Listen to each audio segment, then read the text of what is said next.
Good evening, everyone. Tonight is Monday, December 23rd, 2024. It is 6 o'clock p.m. I would like to call to order the Columbus City Council meeting for tonight.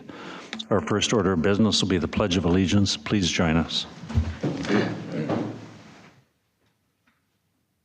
I pledge allegiance to the flag of the United States of America, the republic for which it stands, one nation, indivisible, with liberty and justice for all. Would someone like to make the motion to approve the agenda for tonight's meeting, please? I move to approve the agenda. And a second? This is Janet, I second. If there's no questions anywhere or online, I will call for the vote. Ron, aye. Sue, aye. Janet, aye. Rob, aye. And Jesse, aye. Our next item is the consent agenda. I'll move to approve the consent agenda as presented in the December 23rd, 2024 City Council packet and the supplemental bill list, which was provided as a handout prior to the meeting. Is there a second for that? Rob, I'll second. Any questions, anybody? I'll call for the vote. Ron, aye. Sue, aye. Janet, aye. Rob, aye. And Jesse, aye. Letter C, public open forum. Is there anyone who would like to speak at the public open forum?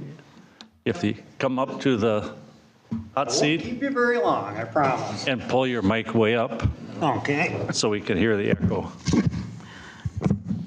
Steve Wagaman, 13530 Zodiac Street. Is that a little too loud? I just came, I wanted to thank you guys, the board and the administrator and any staff that was involved, whatever, for putting my name forward for the Rice Creek Watershed Board. I really appreciate it, and with your help, I was reappointed for another 3 years. So you're stuck with me for 3 more years, but I just wanted to say, though, that if anybody does have any questions or issues that I can help them with the watershed, I'm happy to do so. Anybody's welcome to call me at any time on any issue, and I'm happy to help as best I can. So that's all I had, and have everybody have a Merry Christmas. Thank you, but Steve, also Thanks, I'll Steve. flip that around on you. Thank you for doing all the extra work that you have to do for that and for being smart enough to understand it. I know it's terribly complicated. And It is complicated, I'll give you that, but and very political and very, very difficult. So thank you for your time. well, thank you very much. And thank you, guys. congratulations, by the way. Oh, yeah. Yep. Yeah. What's that? Congratulations. Yes, thank you. All right. Thank you very much. Yep. Thank you. Thank you. Number 2, Assistant City Administrator hiring recommendation. Oh, I think that's me. You have a report that was passed out prior to the meeting and also was emailed to you today. I'm not going to read it, it's pretty lengthy, but I'll just give you some of the highlights. And so, as you might recall, in October, we went through and interviewed our pool of candidates that we had gotten the first time that we had posted this position, and we came up with 2 people that we made offers to, and those offers fell through, so we reposted the position. That was done on November 15th, and it closed on December 2nd. We had 46 applicants that had submitted completed applications along with resumes and cover letters and references excuse me, to our recruitment website. And of those, there were 6 that were deemed to meet minimum qualifications. We had a lot of people apply who clearly did not look at the job description and did not have most of what we were requiring. But there were 6 that did meet our minimum qualifications. However, what we were really looking for was somebody who could really come in with a broad range of expertise and could really hit the ground running. And so we had 2 people that were not exactly that, but close to that, that we had extended interview invitations to. And then during that time, one of the candidates from the first round made it known that he was available and would still be interested in the position if we were willing to consider him. And since he was our first pick, we did add him to the pool and re-interviewed that candidate as well. One of the two candidates initially identified contacted us before their interview to say that they had just accepted another position and so would not, was withdrawing their application. So on, excuse me, what date was it? December, whatever date I put in this report. 17th, I think, we interviewed the two candidates and came up with the same conclusion that we did with the first round, which was that we had a top pick, and that was Mr. Aaron Berg, who happens to be in the audience right now. Hi, Aaron. So Aaron really has everything that we were looking for. He is currently working in municipal government. He's been there for 2.5 years in East Bethel, first as a city planner and then as a community development director.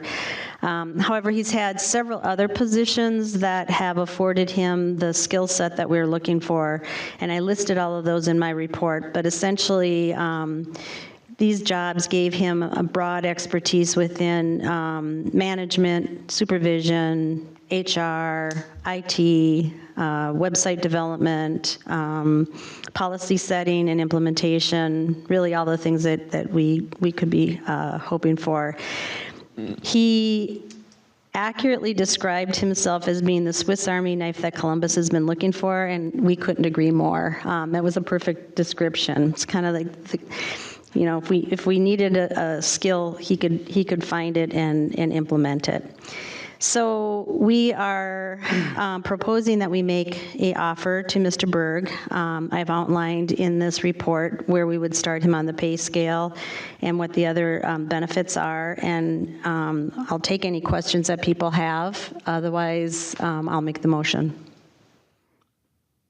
I just wanted to just chime in a little bit because going through the process of being on the Personnel Committee and interviewing and looking at resumes, and there was a lot of interest. There was a lot of resumes, but nobody had the broad experience that Aaron has, and he was our first choice in the first round. And when we interviewed him the second time, I just got the feeling also like this is the right choice. It's not even just all of the experience, the broad experience, which nobody else really had. So I really feel good about the decision, and I think we're really lucky to have you as an applicant. Have questions? Yeah, thank you, Janet. So it's just in relation to the earn sick and save time. Would we need to do that if we're already giving him the 5 days? If we made it 6 days, would that cover the earn sick and save time? You have to keep the earn sick and save time as a separate pool. Okay. So I think the amount that you give them is somewhat predicated on what your normal benefits are. Okay. But this is what we have to give to everybody to meet state statute. So in relation to vacation, do we label that as PTO or do we label it as vacation time? Vacation. It is, okay, because then if it was labeled as PTO, we could do that in lieu of earn sick and save. So that's all I had. Thank you. Okay. Any other questions? Nothing for me. All right, then hearing no other questions, then I would make the motion that on the recommendation of the Personnel Committee, I move to approve the hire of Aaron Berg as the Assistant City Administrator for the City of Columbus, contingent on the acceptable, Background check. Background check, thank you. I'm trying to think of the words, and is consistent with the terms that are outlined in the Personnel Committee report of 12/23/24. And this is Sue L. second. So we have a motion and a second. Any other questions, anyone? I'll call for the vote. Ron, aye. Sue, I. Janet, aye. Rob, aye. And Jesse, who? so just wanted to say I'm voting aye for the idea of that Mr. Berg would likely in turn in the future step into Jack's role. I'm not saying, Jack, you're going anywhere now, but for the event that we had like Elizabeth leaving before and we're in a tizzy, right, where it's like, oh crap, we got to get someone hired right away. At least Mr. Berg, if would be able to bridge that gap, right? So that's actually in the job description, that he would step in the absence of the city administrator? Very good. Yep. Yeah, yep. So that's why I'm voting yes. And I'll vote yes. Motion Welcome. passes. Congratulations. Yes, yeah. And I will just say, Mr. Berg was willing to come here so that he could be here if there was any questions, but also he has a council meeting tonight too, so we really appreciate that you're here in person. Congratulations. Yep. Yep. Yeah. Great. All right. Code compliance report, item number 3.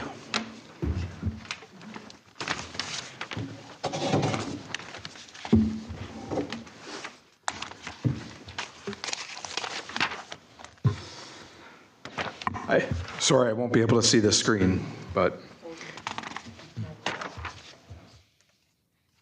We could turn it. oh, it's okay. Just let me know when you're ready, Cheryl.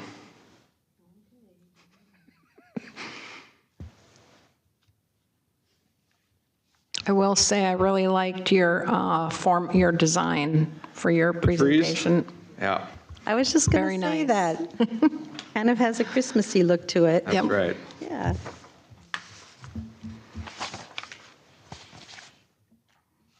Don, you want me to turn that screen for you?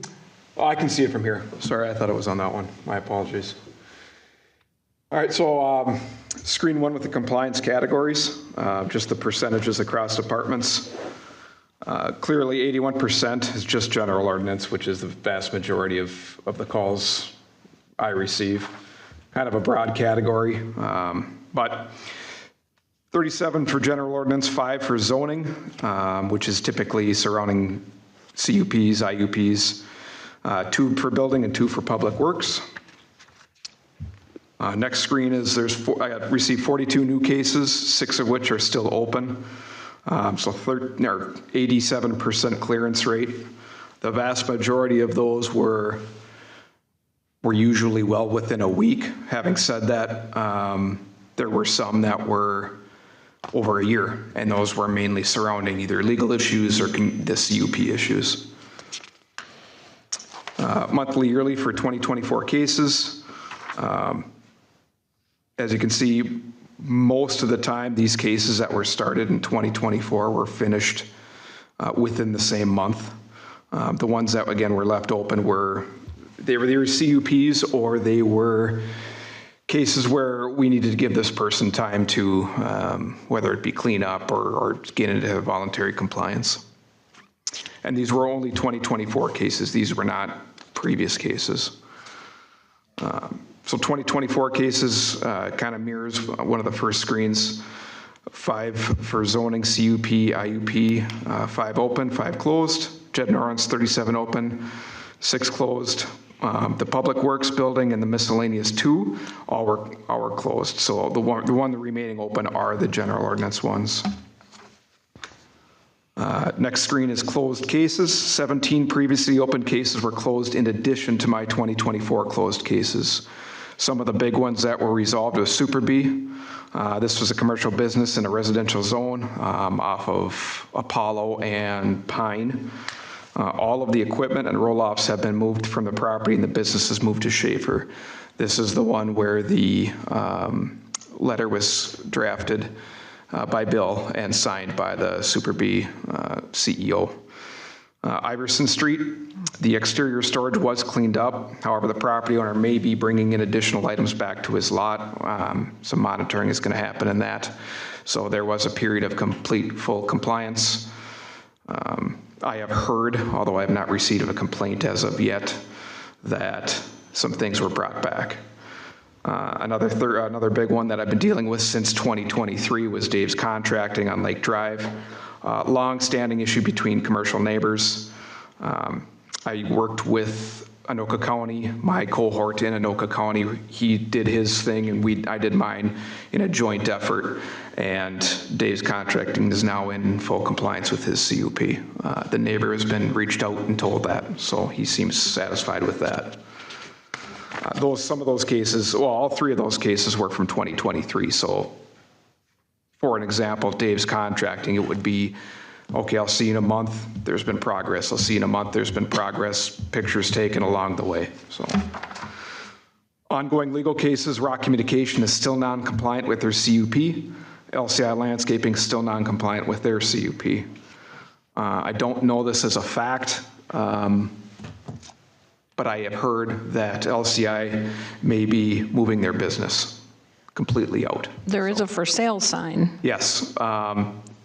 I heard that. I wasn't in the lobby when that occurred, but that is what LCI told Ellie.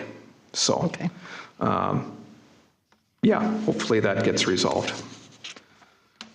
Other kind of miscellaneous deals, 2 separate animal bites, microchipping orders sent, 1 sent back, 1 that was recent. I have not got that back yet, but the 3 weeks that were given is not up yet. 2 separate gas pipeline issues were investigated and involved excavation with no locates, one of which could have been fairly serious. And working with gas companies for that, because I tend to be their point of contact in the city. They don't know who else to call. Monitoring farm animal non-compliance with the pig issues next to the city park. That issue is, different. Being resolved. So he had, I think there was, I don't have my report in front of me, 12 to 14. We're now down to 6. So it's actively selling off 2 here, 2 there, that kind of thing. And then DNR parking issues in the Zodiac Street area. This has been also since 2023. I've been working with the DNR and residents in that area. I thought everything was resolved. However, there may be future issues with that from what I just learned. Some new items, trainings, and equipment. New AEDs and tourniquets were acquired and installed. Training was scheduled. New first aid supplies. Existing supplies have greatly exceeded their expiration dates. We have a large gathering person or a kit behind there and a smaller one for City Hall in the hallway, not in an office anymore. And I followed up with Homeland Security in their meetings. And then the last one is additional duties. Assumed right-of-way permit inspection duties for Public Works. Assisted Lori with elections, assisted Minister Davis with our remodel project, getting bids from contractors. Have currently received 2, getting another one, or at least another appointment on Thursday. I made contact with several local businesses taking water from hydrants. Assisted Public Works with dumping complaints, assisted in both the cleanup and investigation of the matter. And in regards to that, prepared a newsletter and website articles regarding codes and dumping of plates. In that newsletter, basically states where the quote unquote hotspots are for that, and essentially stealing something from Homeland Security saying, if you see something, say something. So you see a truck at 2 in the morning with a bunch of TVs and they come back down your street and you're in camera and they don't have the TVs anymore, maybe you give us a call. So, and that is it. Questions? So I do have a question on, originally we had said that most of your activity would be from complaints. Yes. But are the CUPs, are you proactive on those at all? Yes. Okay. Per the last meeting we had, Janet brought that up, and we're starting to pull old CUPs, which are, I won't get into it, but we're pulling them from different areas and looking into that. Okay. Yes. Thank you. Yep. Very nice job. Thank you. Anyone else? Yeah, Rob, Rock Communications, where is that kind of sitting? Are they working to become compliant? I know No. through the campaign cycle, there was quite a few complaints about that business. Yes, sir. And no, they're not working whatsoever to become compliant. Okay. Yes. So what are kind of our next steps then with them? I think the step would be, and Bill, help me out here, but basically the next step would be is I think we're done at this point. Okay. We're finished. We've given them absolutely every opportunity. We've reached out several times. Last week, I sent I believe it was 2 certified letters one from me, one from Ellie regarding this. So I believe we're completely done with it. Mr. Mayor, council members, we would work with the criminal prosecutor in that case and transition to a criminal matter. Can you elaborate a little bit more on the LCI landscaping? I wasn't aware that they were non-compliant with their CUP. Yes, ma'am. From my understanding, so they're in kind of the same situation as Rock. They bought a residential home, and it's a business. Eleanor would speak better to this, but from my understanding, there were septic issues that they non-complied with. My understanding is when they came to the lobby, that was complied with. But the other issues that she set forth on her end, none of which were met. Remodeling, pull-up permits to remodel for a business, to remodel the home into a business, none of that was met by a certain date. We actually have extended that a couple of times. When we extended it with the last certified letter last week, or a week and a half ago, I believe Ellie even gave him till the end of the year, and that's when he came in and said, I'm done with it, I'm gonna be selling, so. I'm not surprised. No, I mean, we were kind of wondering if they were going to be able to make this work. correct. I got a question, Sean. Yes, sir. West Freeway Drive, Yes, sir, and you dealt with that guy before. I have. And is he breaking any ordinance with all that lumber there? Not that I know of. I have tried to find an ordinance or code where that could be rectified, and I don't know if I can find one. I've reached out to him twice now. Once, and I certainly can again, because the first time I reached out to him was in the spring when all that arrived out of nowhere. The next time was after our last one in the summer, but I have not reached out since. I certainly can. Well, you had a pretty good report. Yes, I did. Yep. And he, of course, when I spoke with him in the spring, he assured me it was all leaving, right? Yeah. Clearly it hasn't. I just don't know what angle to play on that one as far as what code. It would be more of a voluntary compliance with my rapport with him. You get any complaints from him? I mean, from neighbors? No. I know I've had a few contact, I mean, well, you know, off the street, they didn't call me, just run in, they say, do you know about this guy? Yes, sir, and no. And other than the lumber or the wood, it's not even lumber, I guess. I drive there frequently. Some days the yard looks, again, other than the wood, some days the yard looks really, really good, like it was when I closed the case per se. Some days the yard looks like it did before. So there's this constant influx of things, and then they go away, and things they go away, but that obviously wood's staying there. But no, to answer your question, I have not received any complaints from any neighbors. Well, thank you. I know it's a tough case, tough guy. Yes, sir. Yeah, on that one. if I could elaborate on that too, I'd often kind of wondered what happened there, because now that the leaves are down, right, and it's winter, you can see past the house, and it's Correct. like everything's in the backyard now.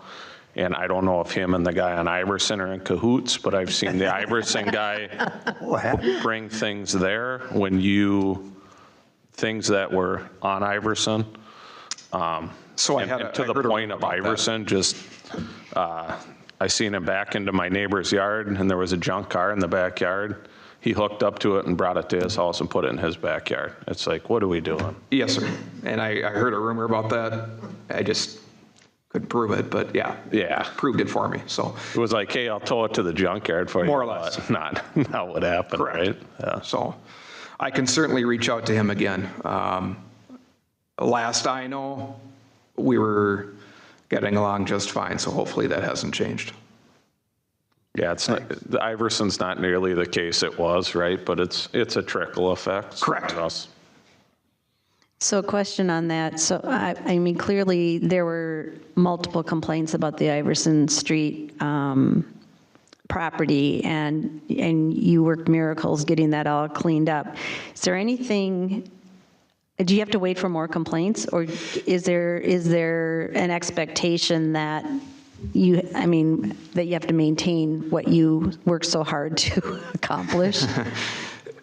My understanding is when, and I could be wrong, but I read it again. My understanding is I need another fresh, quote unquote, fresh complaint now for this new one. For anything really. If a case gets closed, it's closed. And then the whole thing has to start from square one again. It can't be a continuation once it gets signed off on. And that goes to essentially legal, not necessarily Bill, but you know, you told me it was all good. And from my understanding, I now need a new, fresh complaint regarding that.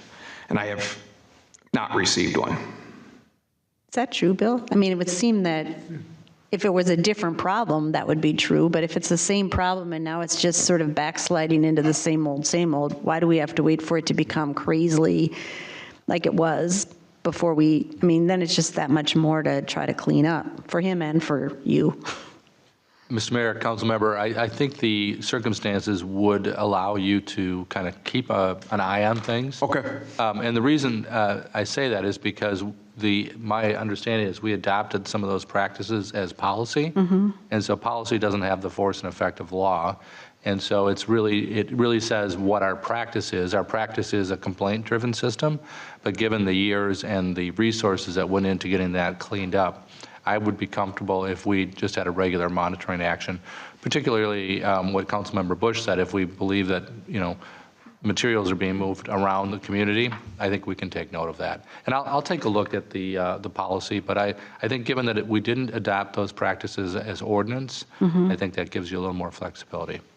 So having said that then, to give you a heads up, the last time I was there, it was positive up until the last meeting, and I won't quote him to spare the expletives, but he essentially said, in a nutshell, I have a gripe against the city. I'm now going to be bringing more stuff in on purpose. So we would run into the same questions that we ran into prior to his cleanup. So it was a fairly expletive-laden rant, which I drove away from. So just to put it on your radar. So just one other thing, could you elaborate on the Zodiac and this DNR thing? Yes, sir. So with that, Elizabeth handed me the file on it. There's 2 residents there, one of which I only spoke to recently. To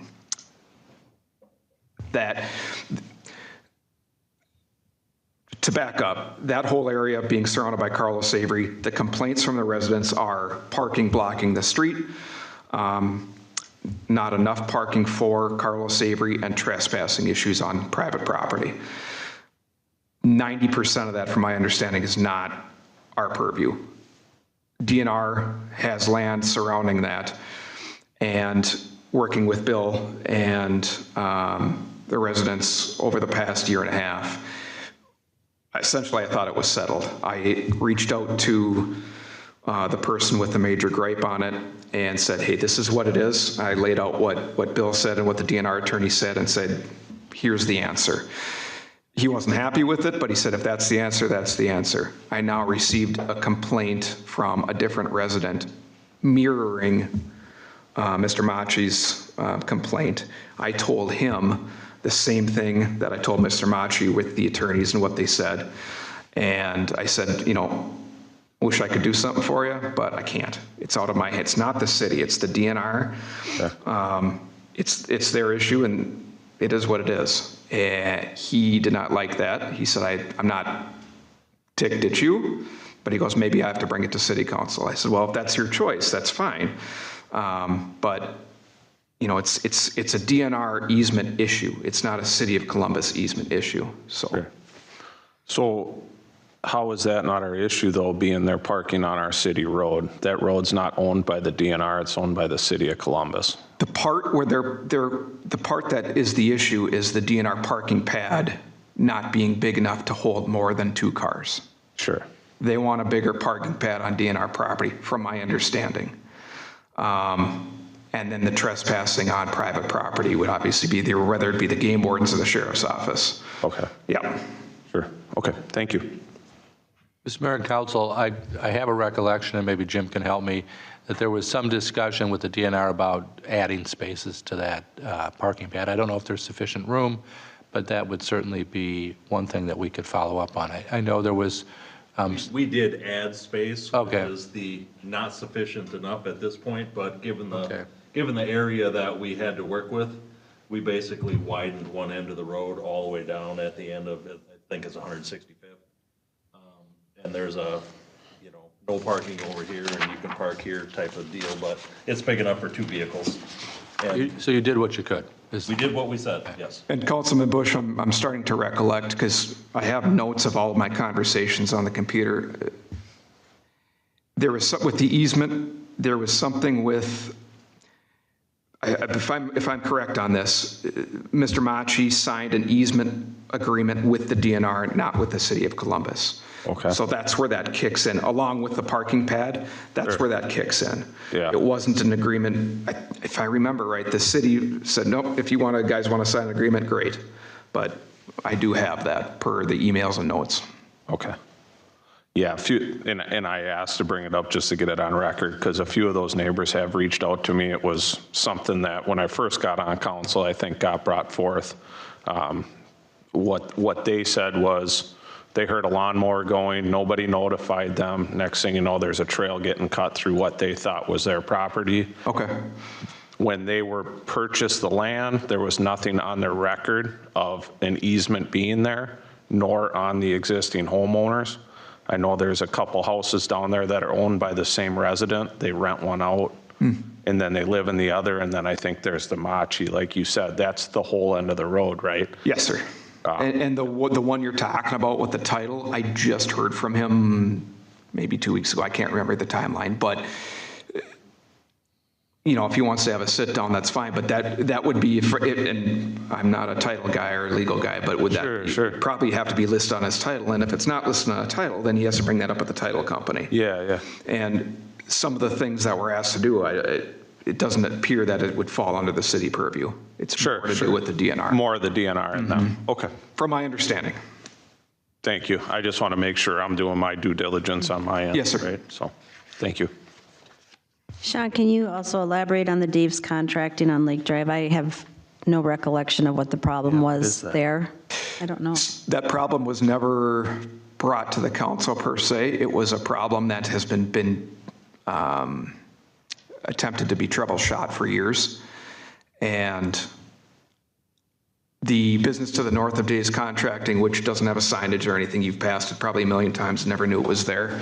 It's a roll-off business again, and basically a junk type business. The business to the north and Dave's Contracting have been in dispute over the CUP for Dave's Contracting for years. The CUP was drafted in the early 90s. I want to say 92-ish, but I could be wrong on that. Early 90s from my recollection. And it is very vague and very open to interpretation. Bringing Anoka County in like I did, they have a little bit more scope in the junk type business. So working with the existing CUP, which is vague and open to interpretation and very short, quite frankly, getting him to clean up that property to appease the northern neighbor has been a process. Having said that, I've brought it as far as I could, as far as that CUP limits me to, and it looks drastically different than it used to, and the neighbor to the north seems satisfied with that. As these junk type businesses and or yards go, the chances of it slipping back, right, is high, I think. But as of right now, as the last couple of months, it's been fine. It's dramatically different than it was. And he is in accordance with his CUP. Okay, thank you. Can you, where exactly is that? I'm trying to picture it. There's a, Or do you know that if, I do know, it's just, I can't remember if it's. it's not the one that has all the garages? No, it's just north of Semstone. Okay, Yep. okay. And it's a little driveway that you wouldn't even notice. North of that is like a welding type shop, but he butts up to Semstone. Oh, gotcha. Okay. That makes sense. Thank you. Never knew anything was there. I never knew anything was back there. Correct, and you wouldn't. Unless you drove back The there, I neighbor suppose, knows. huh? Yeah. Still trying to figure out what are you talking about now? It's just a driveway, think of a driveway north of Semstone. Semstone, if you're going towards Columbus, right? Here's Semstone. If you take the first dirt track, it's almost a 2-track, right? Can't see the back from the pine trees. When you get back in there, it opens up to a fairly large area with roll-offs and things like that. It's just south of that Kozakar where he was going to build around. That what? South of that Kozakar. Aye. K&I, it goes K&I, and then it goes that welding shop, and then, Oh, okay. which I don't think he's coming now.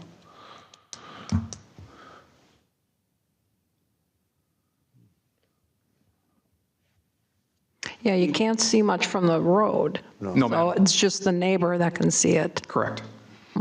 And there were clear violations. I mean, this was Yeah. not just a dispute, right? yeah. It was clear violations within the CUP that were rectified.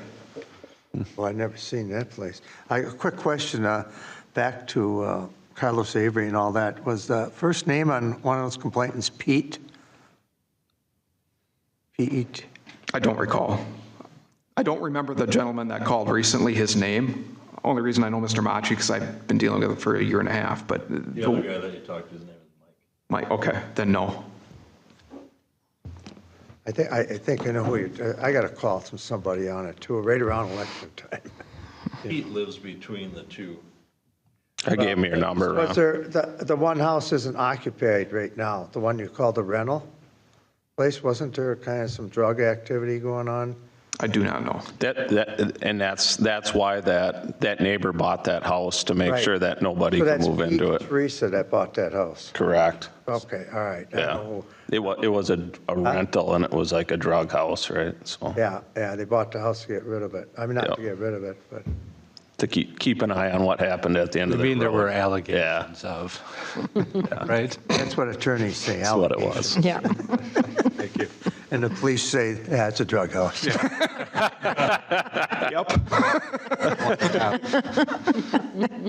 You both know. Anything else you'd like to add, Sean?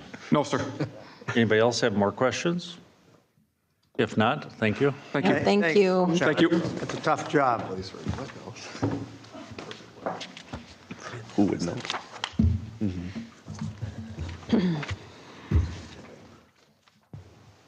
On to number 4, ordinance 2404, an ordinance amending Chapter 4 licensing and Chapter 7A zoning regulations for the Columbus City Code for cannabis management regulations.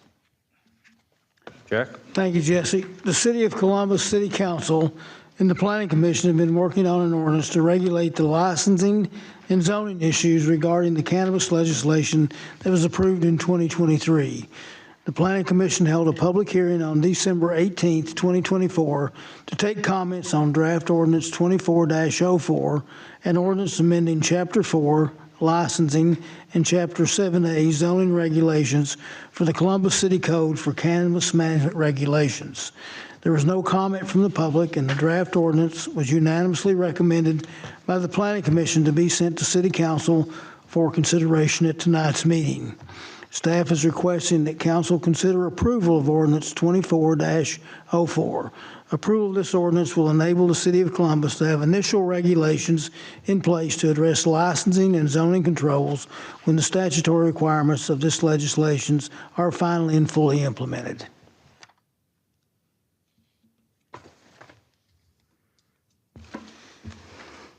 So I have a question.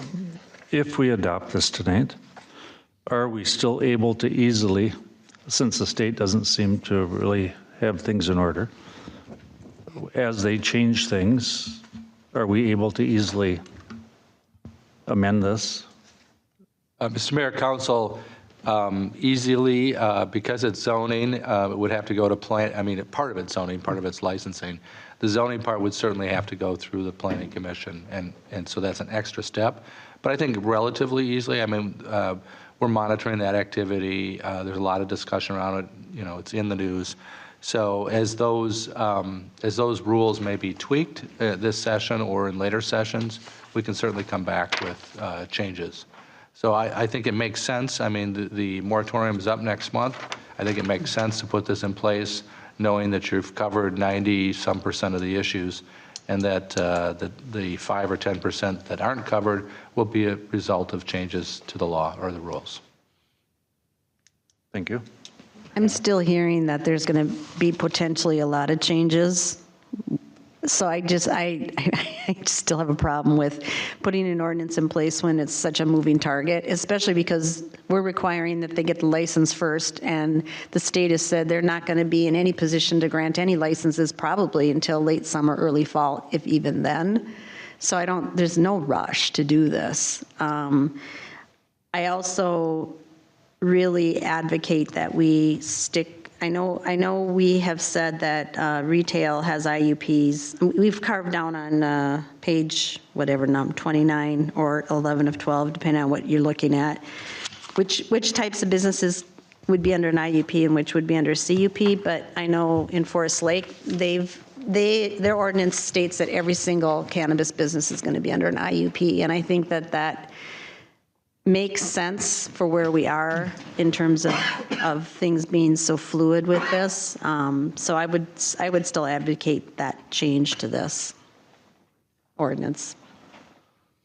Whether you want to do it now or you want to just hold off on adopting it until there's some more work done on a state level. But what I don't like is every time we change an ordinance, it's another few $1,000s to change it. It's a lot of time and effort on everybody's part, and everybody keeps saying that the likelihood we're going to get one of these is very small anyway. So I just think let's cut our losses and just sit on it until we absolutely have to, and give things time, and then also, we can talk more about IUP versus CUP. I have a problem with the CUP with where things are at right now. I would just like to chime in because I agree with Bill that we've worked on the ordinance. Everybody's in agreement of what it says. We don't have any changes now, and we could have that in effect in January when our moratorium expires. And then, I mean, if there's not going to be a license that's going to come through for at least 6 months, I'm sure there's whatever changes are going to happen at the state level, we could make adjustments in the ordinance, during that time. I don't think we're not going to save any money. We've already spent the money on what we have today, and any changes are going to be extra anyway. So in my opinion, I think we should move forward and pass what we have. We have something that's 90-some% covered, and then make any changes in the future that come up. And which the IUP might be one of them. I'm not 100% against that, and it kind of makes sense, but. Yeah, kind of to your point, Sue, I feel like we put a lot of time into it, right? Having joint meetings and things like that, and trying to hash through this, several meetings. And we put something forward, and I believe we have to have something by January 1st, right? No, we don't. Mr. Mayor, When did that change? Because this was a big push where we had to keep having these meetings to get this done before January 1st. But that was when we thought the state was going to have their lottery and award their licenses, and now they're not. Okay.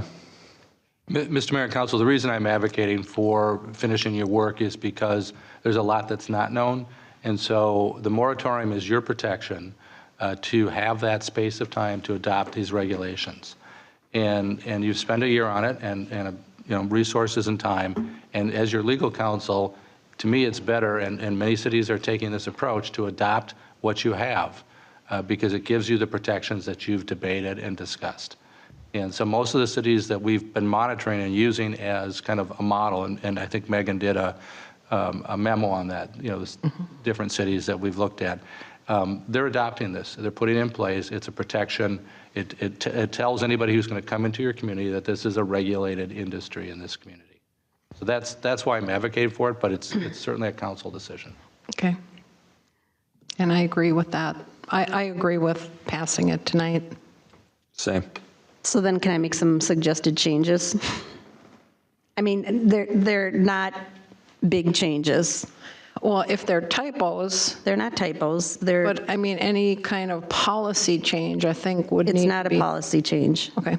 So on page 3 of 12, I'm wondering whether or not we need to also require the owner of the property. You have the owner of the the information for the applicant and the information for the owner, and I'm assuming it means the owner of the business, not necessarily. So I'm thinking there can be an owner of a business.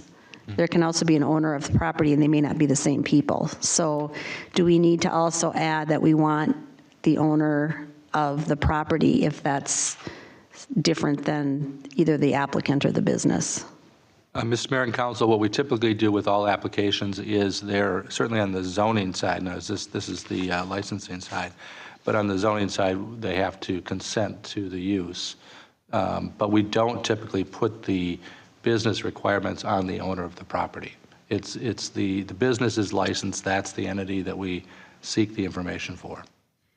So what happens though? How do you know whether or not they have the owner of the property's compliance if you don't have their contact information?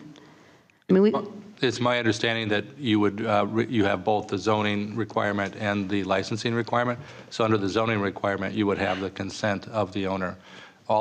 Is it my understanding is correct that every single business has both a zoning approval and a licensing approval under this regulation? okay, and then the other question I have is under F of that same section. It talks about a cannabis microbusiness or cannabis meso-business with a retail operation, and then it goes through talking about all the requirements that they need to do. It seems that this is misplaced, because if I were a microbusiness or meso-business, I would not be looking under the cannabis retail section for my instructions. I know why it's there. It's there because it's saying if they also have a retail portion, they need to do this. But it seems like this section would be better positioned under the heading of the micro or the meso business, so that people who are looking for those kinds of permits see it.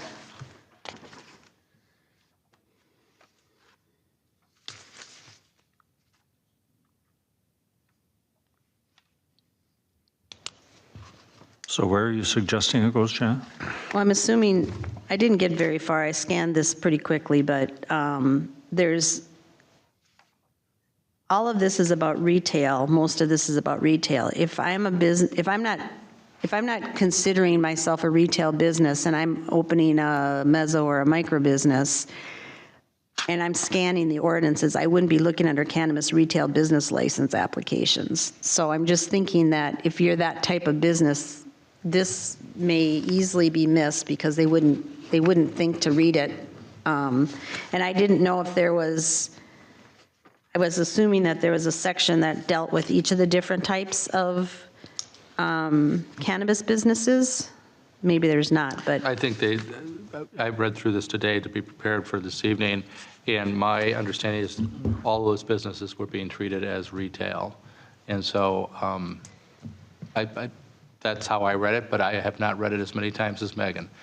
So I thought I saw some specific categories, but I wonder if that was in the, Probably like the design standards? it was in the definition section. Definitions? Well, I'm still concerned that they may not see this, so I don't know how to call it out differently, but that is, I'm concerned that that's not gonna, they're not gonna see that. And then the last thing I have is on G.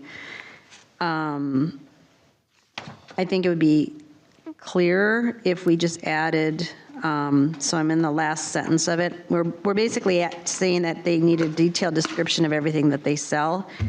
And the last word or the last part says, and other merchandise proposed, I would say other merchandise, whether cannabis related or not, proposed for retail. So, I mean, if they're selling vaping stuff, or, I mean, I just think that it could be, again, easily misunderstood by people that they're having a cannabis retail shop, they're selling all this cannabis project, and at the same time, we're going to sell whatever, right? And I think we would want to know whether, I know that that's the intent of it, but I think just saying whether it's cannabis related or not makes it really clear. Whatever you're selling, you need to tell us what it is.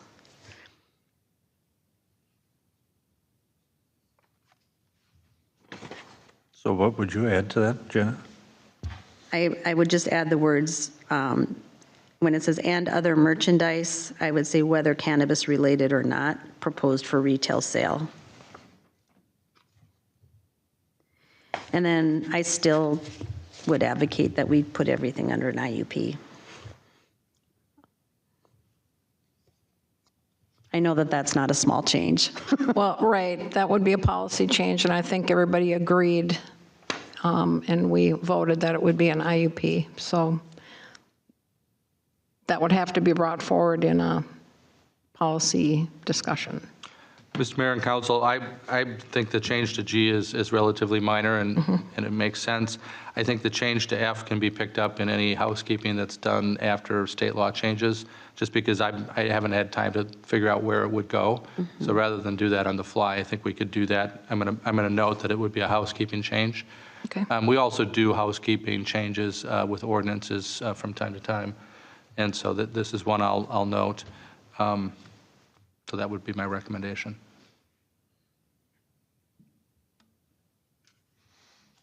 All right. So Bill, we'd approve it as is tonight and then further down the road. With that one change. I think the change to G is clear and it does. So we're talking G under 3 of 12? Right. Yep. Okay. So I think with the change proposed by Councilmember Hegland, I think we could adopt the ordinance tonight with that change to G, with a note on the housekeeping change to F for the next round, and then you'd have the ordinance adopted and ready to go. So Thank you. you want me to, I can make the motion. Go for it. I move to approve ordinance 24-04, an ordinance amending Chapter 4 licensing and Chapter 7A zoning regulations for the Columbus City Code for cannabis management regulations, with the exception that we discussed under Section 4-1004G, to add at the end of that sentence, whether cannabis related or not. So Rob, I'll second. So we have a motion and a second. Any more questions or discussion? I have a question real quick to Bill. This agency of cannabis or whatever, is the legislature going to deal with that again this year? Mr. Mayor and Council, what I've been hearing and following is that, yes, what my concern is that some of these matters are in the courts. The court could act before the legislature acts, and that's why I'm advocating for an ordinance in place, because you could have changes at the end of session, but you could have the courts directing something with regard to these special license, the licenses, the set-aside licenses. And so that's why cities are adopting these and putting these into place in December and January, in the event that things, by court order move more quickly. So, but I think everybody expects that there will be some action in this session. But again, we've had sessions where everything's a train wreck, right? I mean, where nothing happens. So it's a little hard to predict, but yeah, that's my response. Thank you. All right, we have a motion and a second. I'll call for the vote. Ron, aye. Sue, aye. Janet, nay. Rob, aye. Jesse, aye. Item number 5, Camping World temporary storage interim use permit. Camping World is requesting an interim use permit for their existing temporary outdoor display of retail goods on the parcel located adjacent to and south of their existing facility at 14025 West Freeway Drive. The project narrative is exhibited in Attachment 1, provides additional detail and explanation of the IUP request. Approval of the IUP would resolve exterior storage issues that have been ongoing with Camping World. The Planning Commission reviewed the IUP application at their December 18th, 2024 meeting and unanimously recommended that this be sent to City Council for consideration of approval. In discussions regarding the IUP for approval or consideration of approval, City Council may wish to add screening requirements to the condition of this request. This was extensively discussed. There are still maybe some certain issues out. One of the things we discussed a little bit later after this was over was the fact that we may want to include some screening in this. So that's something we could look at later or look at tonight. Mr. Mayor and Council, I also noted in the conditions of approval, there was a reference to landscaping. And typically, if there's any addition of landscaping, or if you decide to add screening, we would have a modest letter of credit. We've always been consistent in using that as a way to encourage compliance with that condition. So I'll leave it to you to discuss how much screening and landscaping, but if you have any, please consider a letter of credit. So this is Rob. I guess my concerns with it is they're asking for this well after the fact that they've been doing it, right? They've been storing trailers on that property for over a year currently, right? I'm not sure if the excavating they did there, I haven't had a chance to look into it. Was that all done under a permit? Because they brought in fill. They had a commercial excavating company there working on that lot. And then a couple weeks later, it's full of trailers, and residents are wondering why they can have so many campers at Camper World, at the old Gander Mountain location. They're out of compliance with the fire department. Al Newman's talked to them at that location about having too many trailers, and in the event there was a fire, they wouldn't be able to help them. Just kind of curious how they get away with that, and then now they come to us later wanting this, right? Is it because they're trying to come into compliance because of complaints, or what? Can I provide some background? Mayor and Council, we have probably spent 5 years on this issue, and I'm actually delighted that somebody in their organization said, let's try and find a way to come into compliance. Sure. So it's not perfect. You don't want to encourage people to ask for forgiveness rather than permission. But given the amount of time and resources that have gone into this, when we talked with Eleanor, both Dean and I, the typical way to do this is, as they've done on the other side, is to adjoin the property, as was in the report, to basically buy and join the property to the main parcel, have the CUP cover both parcels. Sure. But the interim use permit was a cost-effective way to bring this property into compliance, and somebody in that organization thought that was worthwhile, and they spent some time and money to do that. So I agree 100% that you don't want to back into these things and create a precedent where people can open shop and then look for approvals. But from the compliance report tonight that does happen. So I think that it's probably the best of a circumstance that we've never really appreciated or liked as a city, and it gets them into compliance legally. But I also think that if the council's of a mind to ask for some additional screening and landscaping, that would certainly be appropriate given the time and resources that the city has put into this.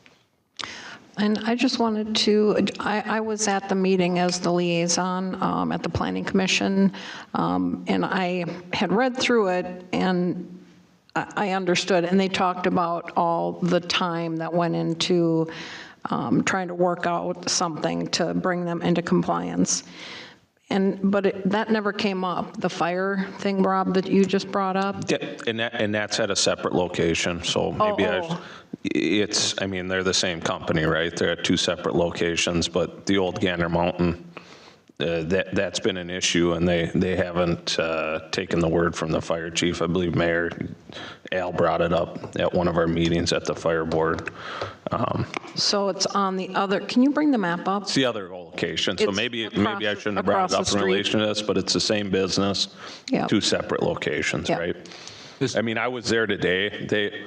They have trailers packed in the drive lane. They have pontoons there. I mean, to me, it's way out of compliance. I shop there, yeah, they're a good service, but what's fair for one should be fair for the other, right? Mr. Mayor and Council, I know that has been an issue, and we've dealt with that as it's come up. And to the extent that they are blocking fire lanes or not following code, then definitely there should be an enforcement action. It should start with Sean and working with the fire marshal. I do know that at times when those orders have been written or those conversations have been had, there's been improvement.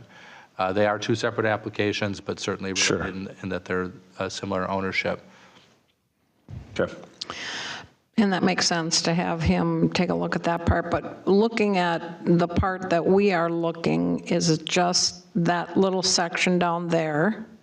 So we're giving them an IUP because they're now adjoined to the one right above it, which it's the same stuff that they have parked. So it's just going over a little bit farther.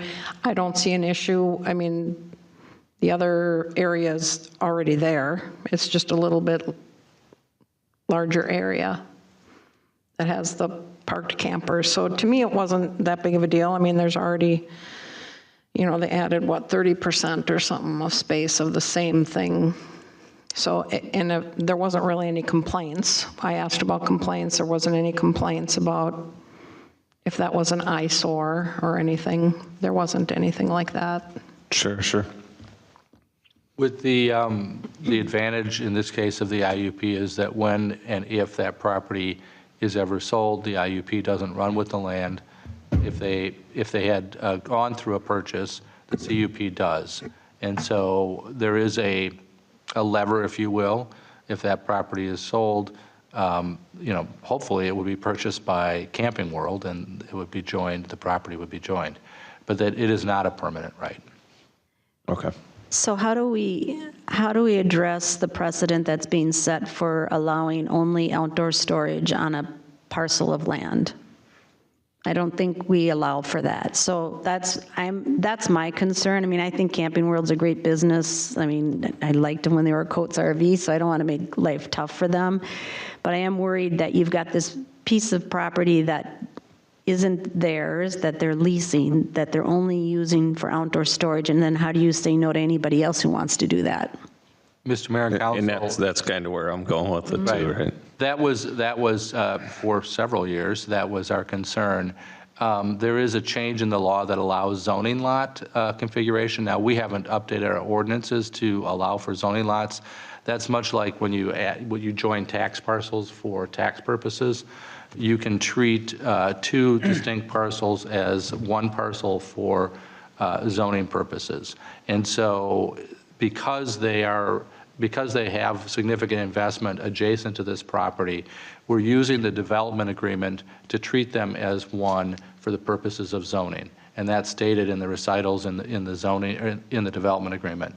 I don't think the city would ever allow this on a standalone basis. Here you can treat it as one use through the development agreement.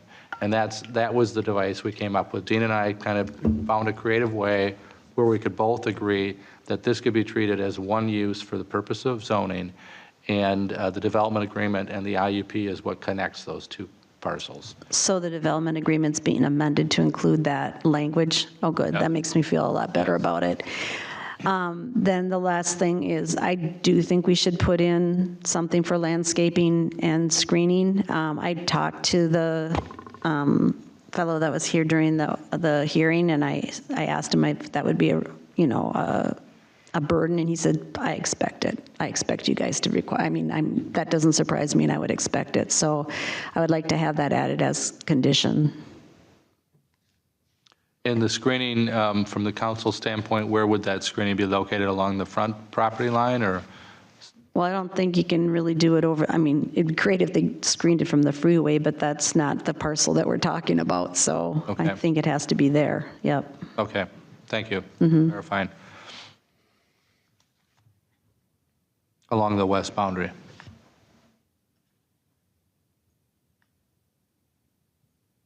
So like Janet's concerned, right? I'm bringing it up because we had Brown Beagle in here who wanted to do those contractor shops, and they've already started that. And we've set precedents telling them we don't want outside storage. We don't want it to be seen. It needs to be enclosed. Vehicles need to be inside.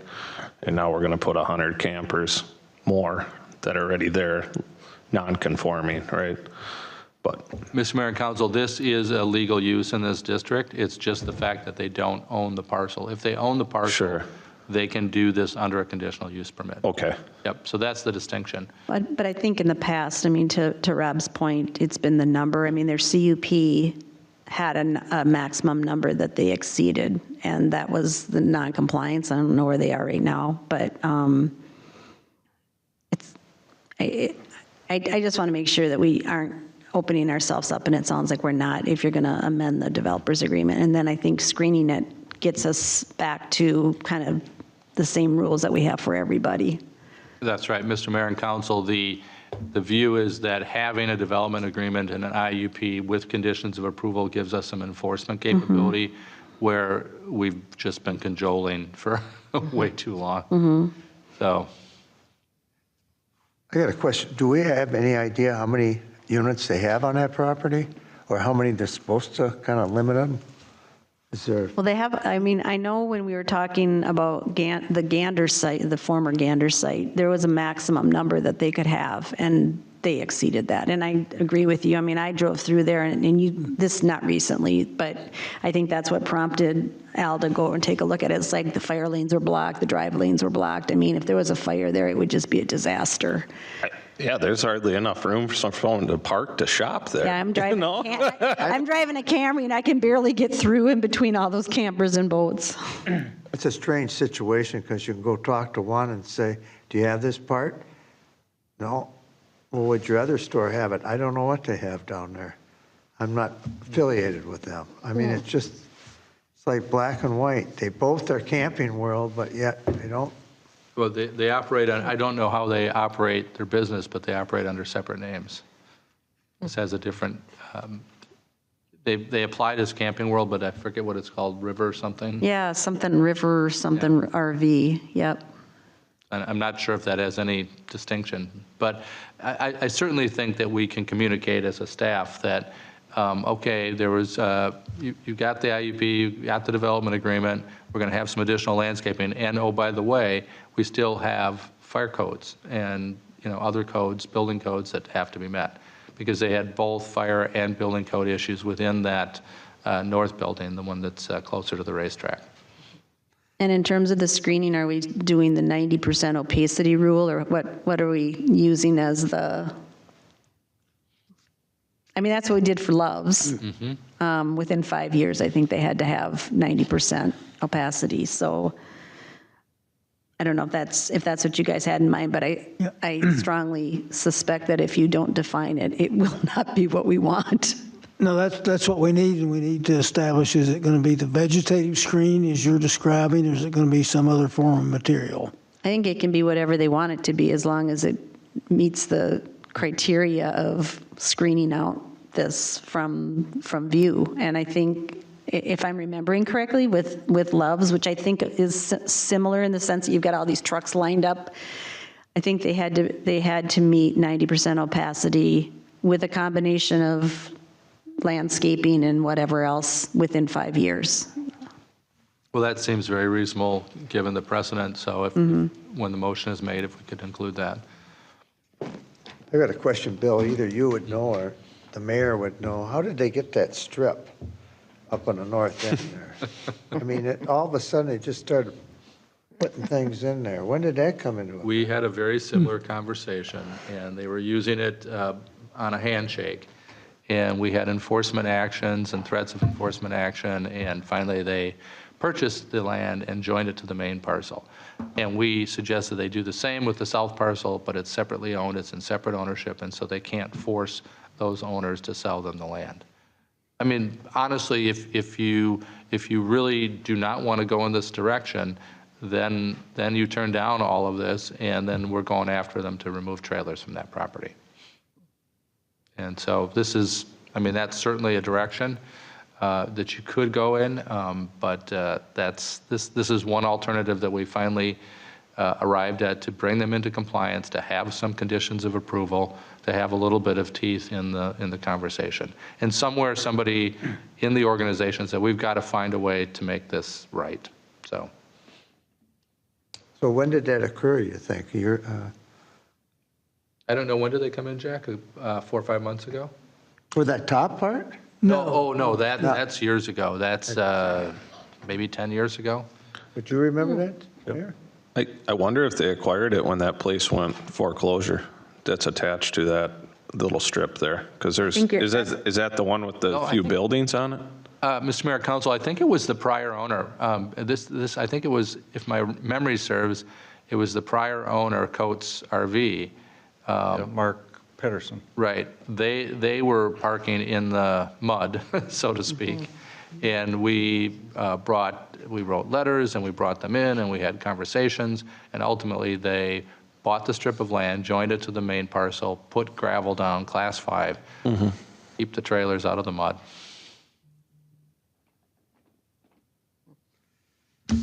Well, Bill, I'm in favor of doing the IUP for a couple of reasons. It's our 3rd largest taxpayer in Columbus. And it would be ridiculous to have them pull those trailers out of there. And they're a good business. I think they're as good as anything. My only other question is, should you put that fence on the highway for your screening, or should you put it back at the edge of their trailers? Because that's just a big wetland in front that they can never use for anything. And I think that's less irritating than seeing a new fence right up along the highway. Mr. Mayor, I think the proposal was to screen the westerly boundary of the property. Am I understanding that? Yep, so far, but I'm saying, what would look uglier? Have a big old fence right along the road, or have the look across the meadow and then see the fence, if no one wants to see the RVs? Anybody have an idea on that? I'm not following you. It doesn't necessarily have to be a fence. It could be, landscaping that Pine trees. that screens it, so it doesn't have to be a fence, or it could be a combination of a fence. But the reason I said the westerly side is because that's the parcel that's in question. It's not what's up against the freeway. I mean, that's the parcel that this IUP is applying to, correct? Yes, that's correct. Yep, the whole square. So I didn't think we actually could reopen their CUP and say, oh, and by the way, now you need to put a fence along the freeway.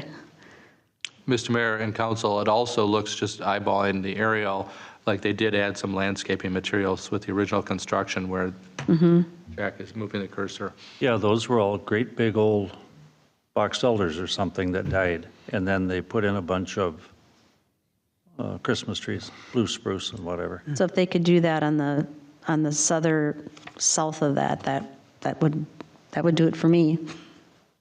Okay, but the question is, I believe that's all wetland. Are you allowed to plant trees in wetland? Anybody? You could plant trees in wetlands, but they would have to be those that are adapted to those wet soils and high water tables.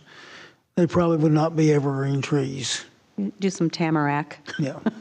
Yeah, and I'm not fully sure if that is wetland, because I know they reworked that whole lot. I think it was a big excavating company. Classified as wetland. Yeah. That's Okay. Yeah. using it. Sure. If you go to the information that was submitted in the previous drawings and that was submitted to the Planning Commission and sent to you early this afternoon, I think those in this area right here are classified as wetlands. Okay. Yeah, they're not terribly wet to look at, Yeah. but when you go through the classifications. Like you said, there was a tractor buried out there this year. Yeah. Well, and if you want to, I don't know if you want to create any flexibility, but you could add language to the extent feasible, kind of working with staff to come up with a decent plan. because it would actually be nice if they, this is just me speaking, dressed up some of the entrance area on the east side as well, where the driveway is, a few plantings like they have on the north. But that's really up to you how extensive you want to go with this condition. It just seemed appropriate, given that some improvements went in on the north when approvals were granted, to get some landscaping. If you don't get them now, you probably won't get them. Yeah, especially dealing with Camper World. They're not real quick to respond. Good evening, Council. Can you hear me? No. Yeah, Grant Ducatch from Excel Engineering here. Apologies we couldn't make the meeting tonight, but I am a consultant who prepared the IUP submittal here on behalf of Camping World. And in conversations with Camping World, I think that it would be acceptable to implement appropriate landscaping on the west side along the entrance, and that the west side to buffer some of those inventory units on display. Well, that's our answer. Very good. So who wants to make the motion? I can. I move to approve the temporary storage interim use permit for J.A. Coates Properties LLC DBA as Camping World as outlined in the IUP application, agreement, and findings of fact, and recommended by the City Council, City of Columbus Planning Commission, with the exception of adding landscaping on the westerly portion of the property. I'd like to suggest that you amend that to say landscaping to provide screening at 90% opacity. So moved. I'll second that. Any other questions, anyone? I'll call for the vote. Ron, aye. Sue, aye. Janet, aye. Rob, nay. And Jesse, aye. Mr. Mayor, just a note for the record, and I will update the development agreement to incorporate the conditions, including the one that was just adopted. Thank you. You're welcome. On to number 6, the 2025 fee schedule. Thank you, Council. Good night. Thank you. Each year, the city reviews the current fee schedule and considers changes for the following those charges for permits, billable services, rentals, and other non-levy costs. The following is a summary with the recommendations for fee schedules for 25. This summary includes the items listed in your packet, and we'll be glad to go over those with you. At the conclusion of that, council will be requested to consider approval of the proposed 2025 fee schedule with changes exhibited in Attachment 1 and approved policy 2501, regulating the use of the City of Columbus public facilities, which is included in Attachment 3 in your packet.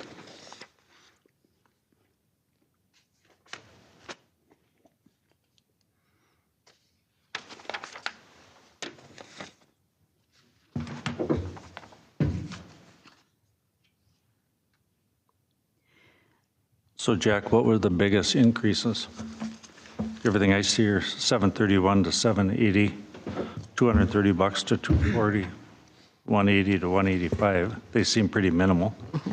Yeah, the increases on the utility rates were based on anticipated flows, plus adding another portion of our public works charges to the water and sewer cost, another 12.5%. So we want to incrementally add this over the years so it'll be easier to absorb, but to finally get to the point where we can recover all those city costs that involve the labor and personnel charges for the maintenance of these facilities.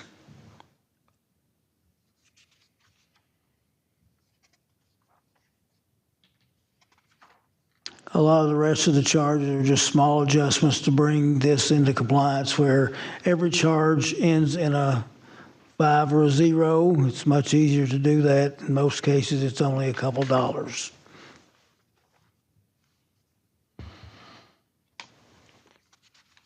There was discussion last time about the cost for the rental of the community center.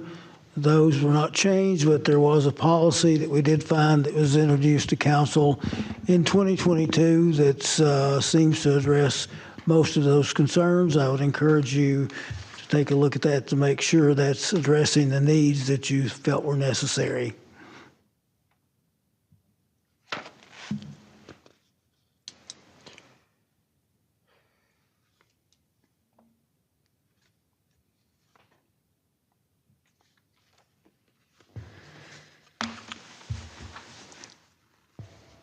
I got a question here on the park fees.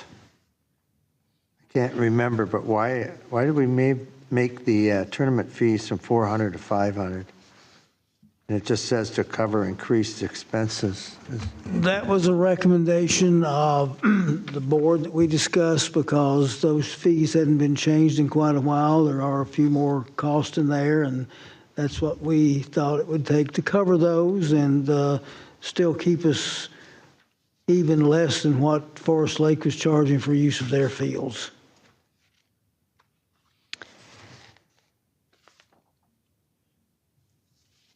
So Jack, I had asked for there to be clarification of what is maintenance and what is repair. Is that? That was not essentially addressed in this. I felt that should be covered by a workshop item to go into that. That's one that's going to require further detail and examination. What we were hoping to do is get this at least passed for tonight. This is one thing that can be amended at any time during the year.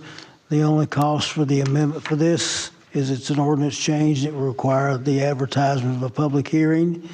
But on the maintenance and repair, I felt that the time limit was too short to address it in the time frame we had between our last meeting and this one, and that this would be included on the next workshop meeting for further discussion.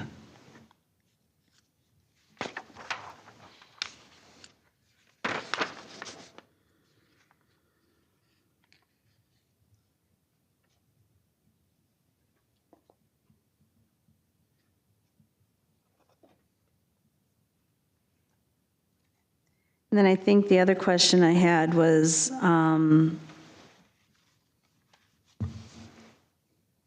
know that when we split fees with residents versus non-residents, that's kind of useless because they just have a resident make the application. So why don't we just have one fee, period?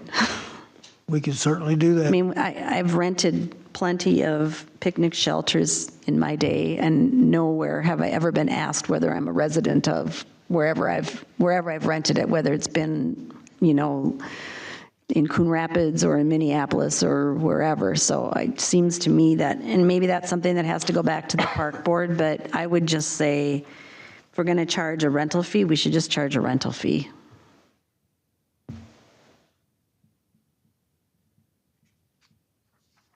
Well, that would simplify it, wouldn't it? Well, and I think it covers, you know, what rental fees are supposed to help cover, which is the cost of maintaining the park and potentially paying for the electricity that gets used, so.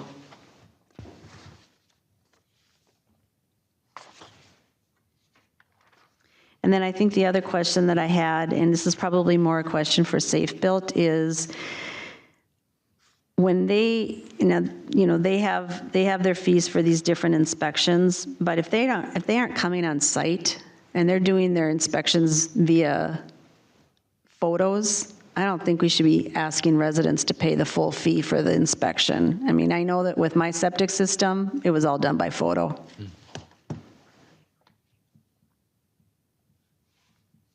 How do they do that? They take a picture and they send it to Safe Built. With a drone? Or, No, I mean, just with their phone. oh, You're talking like inside the tank or what? For I'm talking about the entire, everything. I mean, the deconstruction of the existing tank, the new tanks putting in, the mound and the different layers that they have to show. They did that all by photo, huh? Yeah. Wow.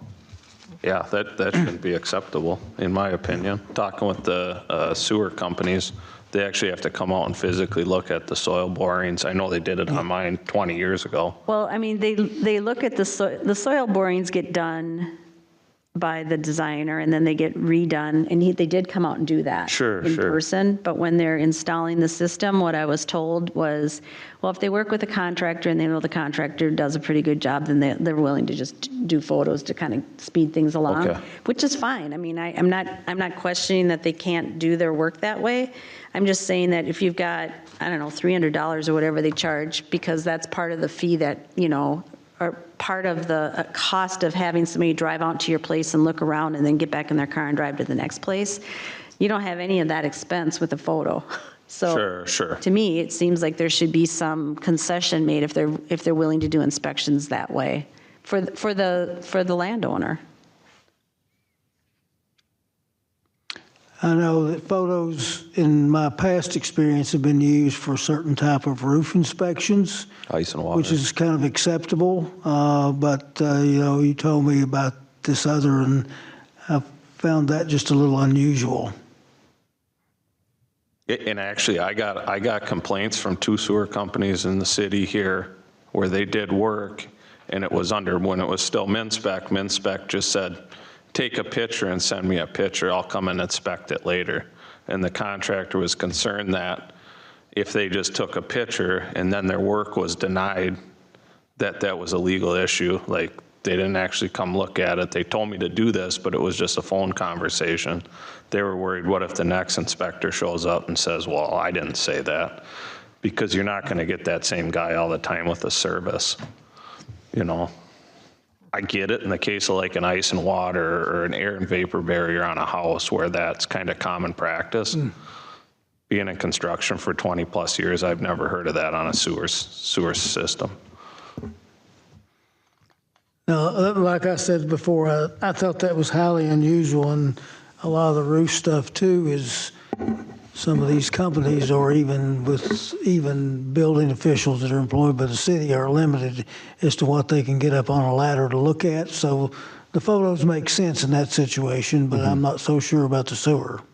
Well, I mean, they have one person that does their sewer inspections, and he does it not just for this area, but I mean, for a huge area. So I'm sure that's one way to help manage the workload and be able to sign off on things and not make people wait. I'm not weighing in on whether they should or shouldn't do that, because that's not my area of expertise. I'm just weighing in on those fees are expensive. So if part of the reason you're charging the fee is to cover travel time and there's no travel time, then people shouldn't have to pay that. Yeah, I don't agree with the fee though, to your point. Like, you're paying quite a bit for that permit as is, right? I don't know, when I had mine down here at the same time as yours, he did come out a lot of times, but I don't know, maybe it just depends on which contractor you have, or maybe how difficult it is, or how close they're trying to do things. But I see your point too, I agree that they're not coming out and just looking at pictures. That's my point. I mean, if there's other fees here where they are willing to sign off using photos, that's fine. But then I just think there should be some adjustment to the, you pay an escrow, and maybe there should be a refund on the escrow or something to make up for the difference. Or there should be a separate fee quoted that if, inspection is done virtually, then, they take off a half-hour travel time or something. I don't know.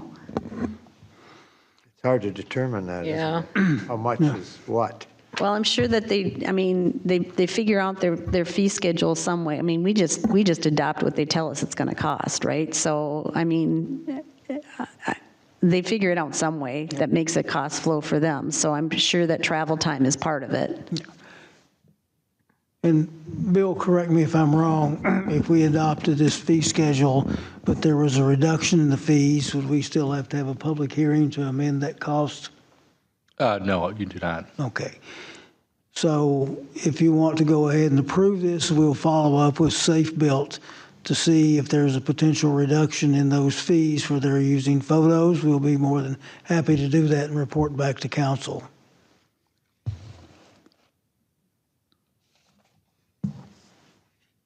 Well, the other negative of that would be, so he says, well, I can't send me a photo. And I'm charging you the full price. Or he says, I'll be out in a month to take a look at it. I'm so busy.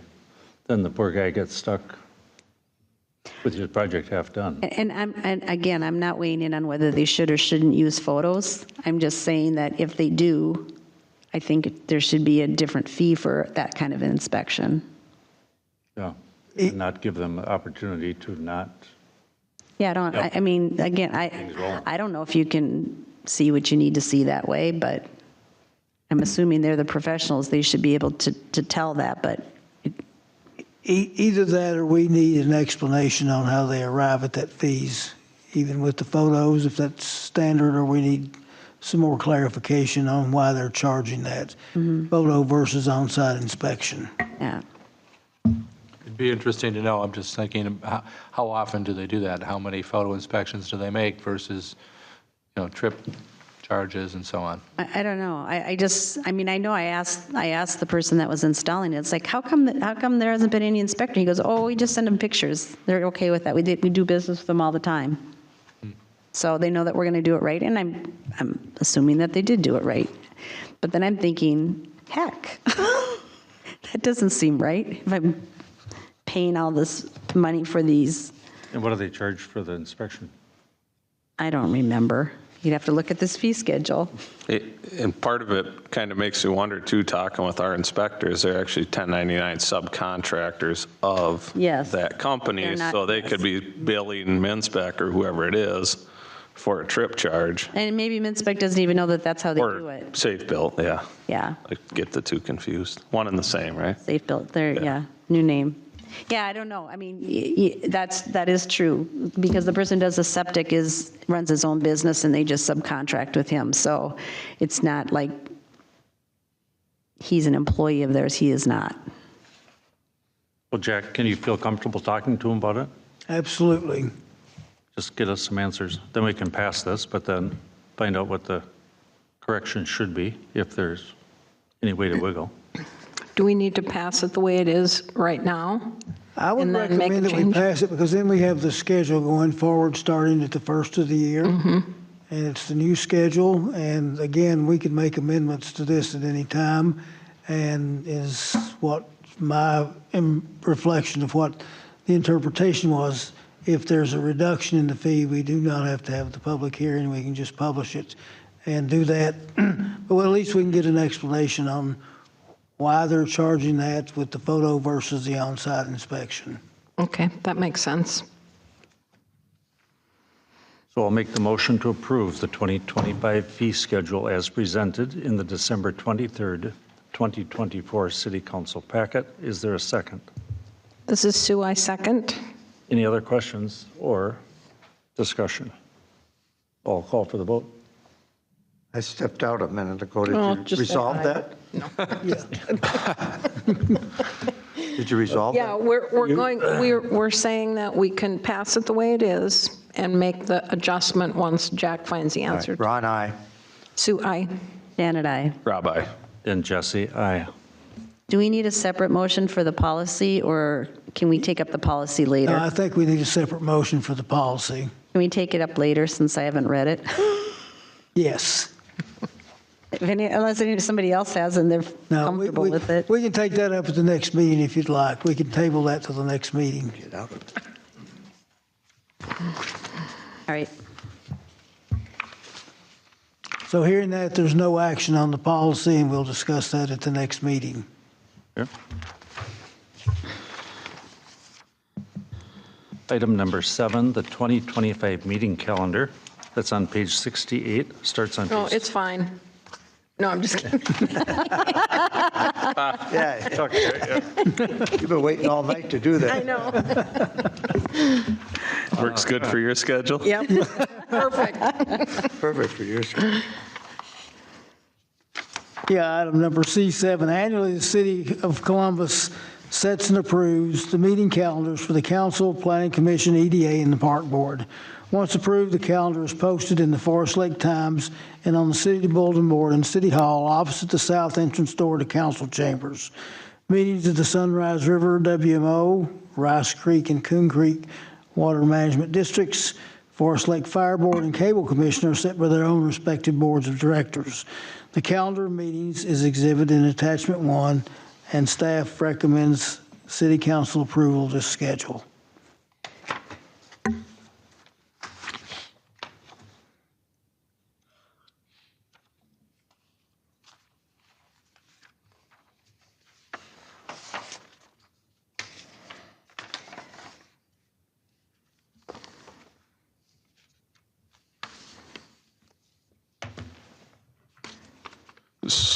So like this week, we made that change after the fact. We're still able to make changes after the fact of approving this, correct? Like That's I'm correct. seeing November 24th, right? That's the day before Thanksgiving. There might be people that would like to see it earlier. I do it here, but I don't know about the rest of the council. We would just have to, if we want to make a change, we just have to publish it in the Forest Lake Times again. Okay. There's a change in the calendar.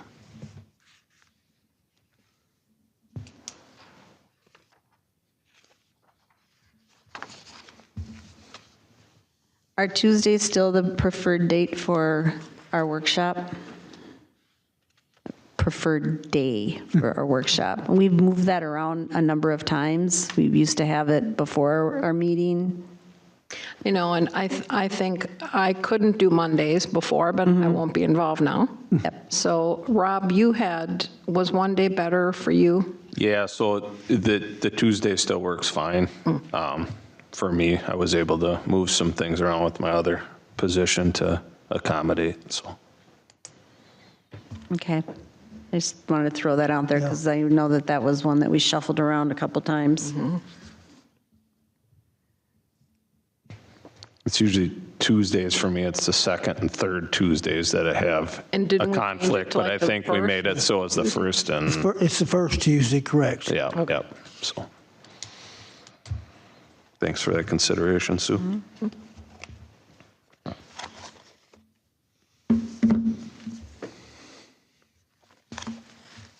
Any other questions, anyone? I'll make the motion to approve the 2025 City of Columbus meeting calendar as presented in item C7 on December 23rd, 2024 at the City Council, in the City Council meeting packet. Is there a second? Rob, I'll second. Any other questions? I'll call the vote. Ron, aye. Sue, aye. Janet, aye. Rob, aye. And Jesse, aye. Number 8, companion animal control contract. Page 71 in our packet.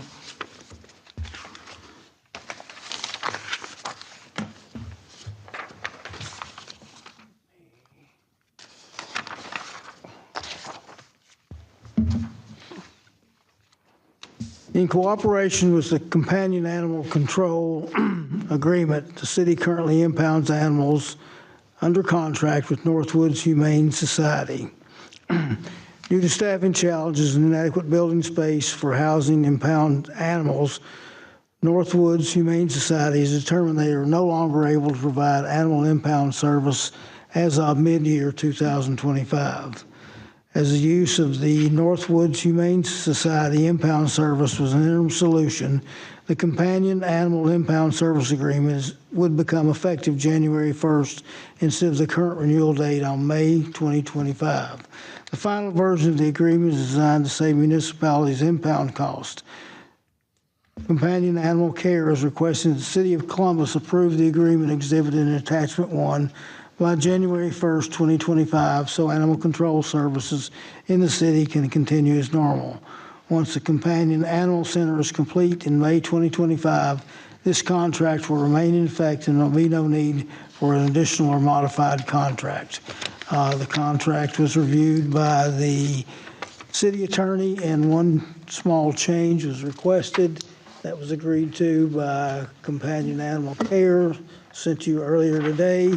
One of the questions on the previous ones was some issues or some items regarding the fact that Otter Tail Animal Control was listed as a contractor in this. They were not, and also it referenced Washington County. That was removed. The issues, I believe, that were brought up by Councilmember Hagelin were taken care of by the elimination of that. There was also some question as to whether we actually had a contract with Northwoods Humane Society, and apparently we do not. So this is kind of one way to get us back on the right track to be contracting with essentially companion animal care. So my question, and I pose this to Jack, is we never had a contract with Northwoods Humane Society, a separate impound contract. I don't know why that got dropped, but it did. This one, we would continue to use them from January to May when their new facility. So what do we do to cover ourselves between now and May? You mean with Northwoods? Yeah. Well, I'm assuming that that's still who they're going to use. I mean, you say in your memo here that they don't have room and stuff, but that's where she has brought animals. But we don't have, any way of recouping costs with them, and we don't have a contract with them. And I feel like, this will set us in a good place going forward beginning in May, but it leaves us kind of hanging between January and May. And that's a very legitimate question, and one that we didn't address in this. This was only addressed for the companion animal care side. We could bring this up to Britt to see what we could do in those regards. Regarding your question about how do we recover costs, we've kind of changed tactic and strategies on this by requiring that any animal that's released were to be noticed so we can actually bill that person. To date, we've only had one opportunity to do this, and that person has been notified. They have not responded to our request for billings. So one of our questions would be, in this situation, what do we do? We've sent them 3 notices and a registered letter. The recommendation that we had previously discussed was to make certain that before any animal was released, they had to contact us and show proof that they had paid so that we wouldn't be billed for the charge. But we do have one currently that we have billed. Like I said, we billed them, sent them 3 notices. They've not responded. We sent them a registered letter. And it's my understanding our really only option for collecting that is to turn this over to a collection agency. Can you assess it to their property taxes? Not No. without an ordinance change. But if we had an ordinance change, you could? We'd have to research that. I mean, I'm just thinking. It's not a property issue Yeah. per se. Well, I don't know. There's some parts of law where they do say animals are your property. Yeah. Depends on what side you're arguing, but I would rather not go down the criminal route just because that costs money and it's hardly ever effective. And you sit there and wait for months and months and months for court dates, and it's just. The best solutions are when they have to pay you to get their dog back. Mm-hmm. And so we could maybe talk to the next, not this interim solution, but the longer term solution, companion animal care. We could talk to them about, do you do that with cities? Can we have a fee that they collect when they recover their dog? Well, I think that's what they're saying with this new facility, right, is they have control over that. The reason we're in the position we are now is that they're not in control of it. And my concern is that I don't remember if it's in this agreement or in the companion animal care agreement, there's a 5-day holding period by law, and then they can take the animal. And I think the way Britt does it is she works with rescues to try to rehome the animal if the animal's, rehomable. So if you're sitting here trying to collect your fee, it's going to take more than 5 days if you're sending registered letters and stuff. So it just feels like that we need to talk to her about what we're doing in the interim, just so we're all on the same page, because that we shouldn't have gone on as long as we did not having that figured out. I think none of us knew that it wasn't figured out.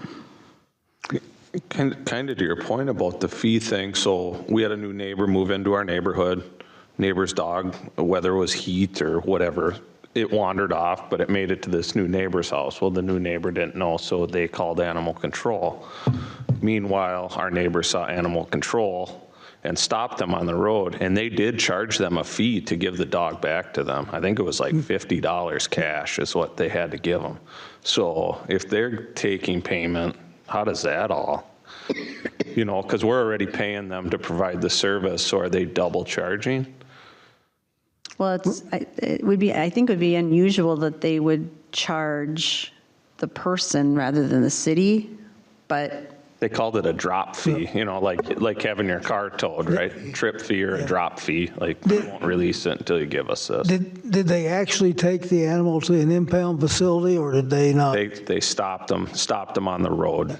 And they do have a flat charge for going out to do the service. I think that's what, $95? And mileage, so they do have a fee for that. But that gets charged to the city, Yeah, that's what I'm not getting to at. the person that owns the dog. And I know we're not dealing with that person no more, but it was whoever, they were driving like an old ambulance that was converted. So this wasn't, Not this recent okay. one. This All was right. 2 years ago. Okay. Anyway, I think we need to talk to them about the interim, how we deal with this interim, because it's not just a few weeks or even a month, it's 5 months, if they open on time. And to your point, Janet, I would just want to be clear, it wasn't Companion, it was whoever we had under contract previously. I just want to see it kind of be more clear, right? Well, Like, yeah, and I think, if they're double dipping. I think in his case, it was different with them because they own their own impound facility and he ran his as a nonprofit. Sure. So it was a whole different business model. So I'm not certain that would have been unacceptable in his business model, but it wouldn't work for how Britt's running things now. And I think one of the things that we discussed or had a brief conversation on before is the issue with Northwoods Humane Society is they're a 501c3, and they didn't want to get up and charging anything too because it might affect some of their nonprofit status. But they're going to be out of the picture here in 5 months, 6 months. So we can certainly either develop this as a separate policy. That might be one of the first tasks of the new Assistant City Administrator. Yep, put it on that workshop agenda. Yeah. And have that brought before us as a separate item, or we can either table this agreement until we have incorporate in that the means of collection for the animals that they pick up. Well, it seems like city and this companion animal care, which is who we also have the agreement with for the, going around and picking up the dogs and responding to whereas you would have to have a separate agreement with Northwood Humane Society because that's where it all fell apart because Britt she wasn't gonna write that into her contract. She was just gonna name them as the impound, and then we had to have a separate impound agreement with them. So we need to get that sorted out. It's a long time, and again, this is if they open up on time, which how often does that happen? So I guess my question is, do we want to approve this impound contract, which would be essentially with Britt going forward, and then have a separate agreement for a means of collection? I would say no. I would say let's not approve this because this isn't taking effect until May anyway. And let's use that as a lever to get the other things sorted out, which otherwise she doesn't have any reason to come to the table. Yeah, I agree. That makes sense as long as it's not going into effect yet. So what do you need, a motion to table this? You don't need to take No. any action. No action. If the council's consensus is to hold it over, it'll just be held over. I agree.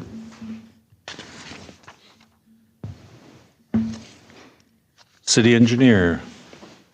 Good evening, Mayor and Council. I was just going to report that Mr. Bittner did send a letter to the property owner on the south end of Hornsby regarding the direction and discussion at the last council meeting regarding the drainage easement. So I think that was his last official act, but he did get that taken care of. So that was just the one item I had. Thank you. Oh, well, thank you. And we like how nice and short you are. City attorney, how short are you? Oh, I can beat that. Okay. No further report. All right. Mayor and council, Ron. Well, I can't beat it, so I got a couple of things tonight. One real quick, I had somebody approach me, maybe we talk later when Jack has more time, but anybody ever complain about no street lights on crossroads and? Oh, yeah. So they caught you too. That was, they must have went around on the pancake breakfast and nabbed us all. So I brought it up, and I was going to bring that up on mine too. So I don't know if you want to, I kind of tipped off Jim and Jack that this was a question. And you were going to look into the process, like what do we need to do? What we need to do is have the residents petition for a street light. And then upon that petition, then city council could make a direction to install one. It's on a Connexus pole, even though that's on a county road. We just need to inform the county. We do not have to get their permission. Well, when you say petition, what does that mean? They have to go around and get a bunch of signatures? How many signatures, or does it Well, just need to be one person? That's up to the city council. That's the rule that they need to establish. I mean, we could get 3 or 4. I would actually do it by petition if you can't get enough. If you think you can even act unilaterally on that. One of the things that we might want to consider too is looking into a program of doing some street lights at some of these problematic intersections that really need a street light there to enable people to see them better in the night. I know of a couple just since I've been here that I think would be prime candidates. Set up a program to do that over a number of years or even 1 year. Generally, the cost on these is going to be between $1,500 to $2,000 if there's a transformer there, and probably $3,500 to $4,000 if there's no transformer. So my recommendation on this would be to establish a policy by which we want to do it. And if we want to do it as a city program, then you don't really need the petition. You can say, here's the ones we want to do, but then you'd want to contact all the residents around there, because sometimes the residents don't want one because of the light problems, the light pollution problems that they think that may be generated from that. But this is going to be totally a city council decision on how you want to do that. So what's kind of the backstory on it? Why are they, it's at the intersection of Broadway and? No, crossways in the Crossways and Lake, it kind of dips down. Oh, where it drops down there. Yeah. There was, you don't in see it fact, coming up. the following Monday after that pancake breakfast, there was a mail truck that took a nosedive into the ditch. Okay. Yeah. Not because it was dark, but it really. That's not a county issue, huh? No, because it's a Connexus pole. It's this Connexus has permission to use that pole in their right of way. It's good to inform the county what we're doing, but the county does not have to approve that. No, but all the lights down Lake Drive, those are ours, not the county's? If there are any, I don't know. If they were, we'd be getting a bill from Connexus for the power, the electrical use on there, and I'm not aware of any electrical use we're charged for streetlights. I do see, like Kettle River and Broadway, we pay for those lights? Yes, I think where lights have gone on poles, you Yeah. get a bill, right? that's correct. Yeah. Now, the ones on Lake Drive may be private lights that were installed by individual property owners. I don't know. I know the county a couple of years ago got some safety money where they actually did some lights in East Bethel and Linwood, but that was specifically for Viking Boulevard, that they got the safety grant money to do that. But generally, if they're our lights, we'll get a bill for them. If they're not our lights and I'm going to say they're probably privately owned. But that may be something we might want to consider. There's several intersections that you go through here at night that are very difficult to see, and maybe it is something we might consider as a city program. I think that's fine. I mean, when you say they need to petition, there's no policy. Well, let's just say there's no policy for this. There's no process defined. So we're just making up that they have to petition because there isn't, right now, there isn't any. So I like the idea of doing it as a city program because that, that kind of sets a process in place. And, if you're doing it just a specific thing, I would think maybe a petition may be the way to go. But even with that, you can say this is a safety issue and we're going to install a street light. Again, though, I think part of that process would be notifying the neighbors and getting their input. Well, and when I, my point about the petition is if, somebody wants to petition to have the road paved, it's really clear how many signatures they need to have out of the number of property owners. So if I told them you need to go get a petition, it's like, well, how many? Oh, who? Oh, how far? I don't know. I don't want to put any words in the mayor's mouth, but he's probably saying, why don't we put this off till next year? Well, that's why I said I think I'm satisfied with saying let's do this as a city program because I think you're right. There are other areas that are probably in need of this as well. And previously where I was, this is the way they addressed some of these intersections, city streets with county roads, where it was an apparent safety issue. They developed a program, and I think they installed like about 30 street lights over a 5-year period. Mm-hmm. Are we done with that topic now? Well, are you okay with that as an answer? Sure. Okay, me too. We'll look at that next year, right, Mayor? I also would like to note that in my travels, I stopped at the new Washington County Environmental Center today, and I don't know how we can maybe talk to Lori getting it out there that they take everything that the Blaine takes. In other words, it's a shorter trip. They take everything and probably more. It's such a new facility you pull in there. We're welcome because we're at 7 county or whatever counties they take. But it's a pretty close. It knocks about 13 miles off of my trip down to Blaine. Where is it? It's right next to the library. It's really, the address is 6065 Headwaters Parkway. Oh. It's on the east side of 61 by the library where they got that compost. Yeah, just south of the compost yard. Yeah, but it's a really nice facility. I think it costs $10 million or whatever. The next thing I'd like to talk about is I ran at a funeral. 2 people approached me, John and Kim Thurnbeck. Thurnbeck's property over here, Turkey Things. And this is kudos to our staff. They were up here this summer, I think, Jack, talking about their land, their turkey farm or whatever. And they had nothing but praise to say about the staff. They said the 2 ladies or whoever helped them went out of their way to. So it was a great. I don't know these 2 people. I know of them, but I thought those were good kudos there. And the second thing, since I probably will never get the mic again tonight, I would also like to thank Councilman Sue Wagaman for her time and effort to make our city run more efficiently and a better place to live. Sue spent a lot of time in the past 4 years assisting on many projects in the Fall Fest to being on a personnel committee. I say the personnel committee because of the reorganization that was done by you, Councilwoman Janet Hagelin, and our city administrator, Jack Davis. The hiring and reorganization consumed a lot of time while working a full-time job. That's a lot of personal time to devote to the city. It's been great sitting next to you, Sue, and I'll miss you when you leave. Thank you for your services. Thank you. The second thing, I'd like to also thank Mayor Preiner for his service to the city of Columbus, 10 years on the Planning Commission and 6 years as the city mayor.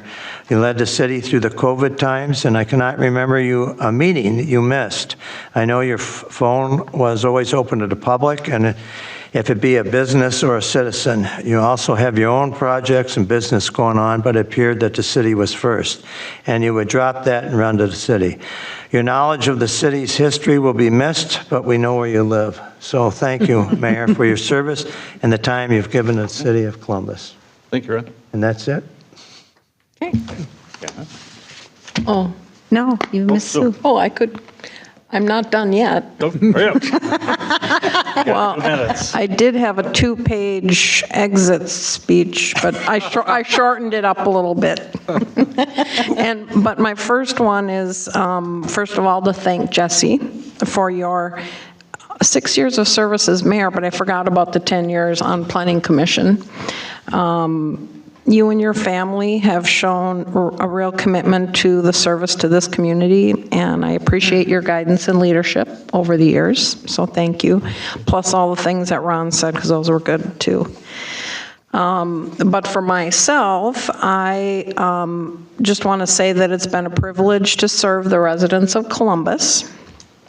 I made a commitment 4 years ago to continue the positive economic development of Columbus, to support personal property rights, and to ensure conservative financial management in my decision-making. And the residents voted me in, and I feel like I made good on those commitments. Looking back on the 4 years, a lot has happened. There was a lot of business activity, moratoriums, but the most important of all was replacing our city administrator. I really feel lucky that I was able to be part of that process, along with all of the other staff members that we replaced. So even though it was a lot of work on the personnel committee, it was worth it, and I feel like we really did a good job and staffed it well, and especially with our latest decision on our assistant city administrator, I just feel like it's complete, and it was a good night to have that done. So I feel good walking away and knowing that, you know, everybody's in good hands, staff-wise. But also the council, and the council has been great to work with. I feel like it's been a good, I mean, everybody's been respectful and given opinions, and it was just, it was a good experience. I mean, it was a good learning experience for me, a lot of learning. But I really feel like the council everybody on the council was good to work with, so that is, and I wish you all the best. No, they never do those at funerals either. I know. They never clap? No, they never clap. You don't go to the right funerals. All right, and Janet. They clap at the ones you go to? I don't know. That would be kind of sad. Like, are they clapping because the person's gone, or? That's who it is. Yay. So I will just say, Sue, it was a pleasure working with you, both on the council and on the personnel committee and on the Fall Fest. You always delivered on what you said you were going to, and I always appreciated that. I always knew that if you stepped up and said you'd do it, you would do it and take care of it. And so it was, and like you, I feel like we made some real progress with the personnel committee initiatives that we've done. I think we've done a nice job of setting some things in place for the future for the city too. And Jesse, what can I say? Boy, we've been on here for 6 years. I've been your deputy dog for that long. And I really, you know, I have always said that I can only have a boss that I respect, and I have a lot of respect for you. So Thank you, Jen. thank you for all you've done. My turn? Only 2 items I have actually got touched on under Sean's report, but what kind of spun out of it as I'm sitting here thinking, that West Freeway Drive property, I think most of those trees that he brought in were ash trees, and I have concern that possibly they were diseased ash trees, right? Is that why they were harvested? We have a big issue there along Ronnie Nace's Boulevard. All those ash trees have died off due to disease. If you look back into that swamp, a lot more are dead. Wondering kind of in the future, do we look at a policy on this? It's kind of far-fetched, but it's an issue with what we got going on with the oak wilt. We got a lot of ash borer issues going on here in Columbus, but it's something as we move into the new administration with Ron taking over as mayor that possibly we can talk about and look into. And then also, it was another topic on there, was the 167th and Zodiac. I was approached, that's that DNR property. I think a lot of those neighbors are going to want to be meeting with you, Ron, as they're likely going to be bringing something pretty heavy forward about that easement and how it was done and gone about. Lots of trespassing issues, people walking through private residences with shotguns, families are home, husband or wife might not be there, the kid's there, and now they see a guy in blaze orange standing in their backyard, a few hundred yards from their house, right? How we're gonna go about that, but definitely parking issues on that road, there's big concerns about blocking of driveways. I did drive over there during hunting season to take a peek at what it looked like. Lots of vehicles, which can we minimize? Can they put a parking lot? Can you shut it down altogether? I think those are things that are going to be brought forward by and it's not just one or two, it's likely the whole road that's kind of enraged about it. So increased traffic, speeding, all those things. So, and thank you to Sue and Jesse for your time spent here. I'm guessing you're not going anywhere. You'll be around, so we'll see you. But that's all I have.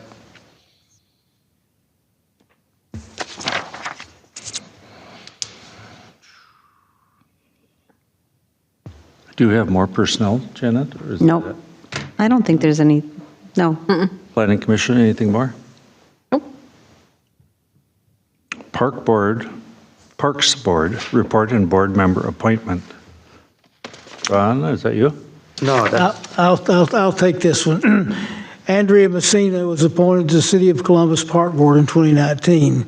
Ms. Messina has served on the Parks Board for 5 years and has been an active participant in the activities and work of the board. Ms. Messina has sent in an application or a request for reappointment. Park Board terms are for 3 years, and Mrs. Messina's terms expires on December 31st, 2024. As I stated previously, she has requested reappointment to the board, and this is put to your option for that request to be honored. Staff recommends that she be reappointed. Yeah. You want to make the motion? Go ahead. Oh, make a motion. I move that we approve the reappointment of Andrea Messina to the City of Columbus Park Board effective January 1, 2025. I'll second that motion. Any more discussion? Call the vote. Ron, aye? Sue, aye. Janet, I. Rob, aye. Jesse, aye. Jim, Public Works. Mr. Mayor and Council, just want to thank you guys for another good year. Seems like they just keep clicking.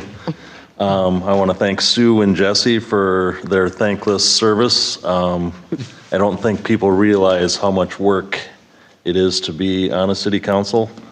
And you guys have figured it out, and you've done a great job, and I appreciate working for you. So that's all I have. Thank you. Thank you. Jack. I've got two things. One of them's kind of boring, one of them's kind of exciting. The boring thing is that we have two of our council members who will be going off the council December 31st. They're also two of our check signers. Our current policy is we have 3 check signers to sign all the bill list and checks. And I would like to request that the council appoint 2 more members or even reduce that down to 1. So we need those really before the next meeting because we need to get the check signed before the meeting. So with that, currently Ron is a check signer. So we need Sue and Jesse are. If you want to keep 3, we'd have to appoint 2. If we can, we can just do it with 2. Or if you wanted to, I could be one of the check signers since unlike Elizabeth, I do not code or do anything with the billings. So in some cases, the city administrator is accepted as a check signer. So it's entirely up to you, but we do need a minimum of 2 or 3. The other thing that is related to that, and I wanted to bring up at one of our first work meetings, is going to electronic check signing. The system we have here is kind of a carryover from the township, and it's somewhat archaic and it's difficult to manage. Sometimes we may not have but 3 city council members here, and we may not be able to get all the checks signed. And it's difficult to manage that and sometimes pay the bills on time without having to run all you down and cause you inconvenience too. So that's one thing that we'll be bringing up. So at this time, though, I would like to ask that you appoint 1 or 2 more check signers for the 2025 list of those people who are authorized to sign checks for the city. What's the rationale for 3 rather than 2? That's just been the past practice. Well, Just go with three that are left. Or if we went with 2, we would have Ron, you're still here, and Jack. And then we wouldn't have to, I mean, I don't know what is the benefit of having 3 versus 2. Is it another set of eyes? I know. Well, I'm assuming at one time it was a set of eyes back when we were a township, and I'm sure this is just a transfer and a carryover from township policies. Mr. Mayor and Council, I spoke with Jack at the last meeting. This really is something that dates back to town board days where there's a lot fewer staff. They were much more hands-on, and the checks just went down the dais as they still do. Most cities do not do this. So that's a larger discussion, but I think you could appoint, 2 would be sufficient, 3 would be fine if you want to, name the remaining council members just to get you through the new year. But I do think that it makes sense. I've been at many, many council meetings, and I think you're maybe the only ones that do that signing exercise. So I was just going to say, I can't remember when I got on to sign them. Did we have to go to the bank or? Yes. You'll have to go to the bank and get on the signature list. But you're already on it. Yeah, but I'm just saying that we can change it as quick as possible. And do you have to have 3 signatures now? You can't just have 2, is that correct? I mean, on the checks, you have to have 3 signatures now? The bank would require that, so you'd have to make that change at the bank as well? That's correct. Oh, so we should appoint 3 for now until we change that. Well, Or 2. as long as you make the appointment, we take that to the bank and show them that's the official policy of the city, it could be changed to 2. Why don't we just leave it all 3, and if Janet's willing, I'm willing. All 3 of us that are remaining could be on it. And then the first of the year, we'll go to electronic. So is that what you were alluding to, like a DocuSign type of deal? So it isn't, Say that again, Rob. would it be like a DocuSign type of deal? Is that what you were alluding to, No, electronic? what it would be is you would approve, once you approve the bill list, that approves the checks. We don't cut the checks until after you approve the bill list. So there's no sign? So since it's electronically signed, it's just a matter of, takes just a few minutes to do that. Yep. Sure. So the signature thing is only until we get that in place? Yes. Correct. The only thing that I would say, Rob, is that right now there's 3 of us that have to sign the checks. So if you're not here, the check doesn't get signed. Sure. So if that's a concern of yours, whether you're going to be here to sign them in a timely manner, then I would say let Jack be one of the others, the 3rd signature, since he's always here. I'm usually here, you're here. Are you saying if in relation to if I'm on Zoom?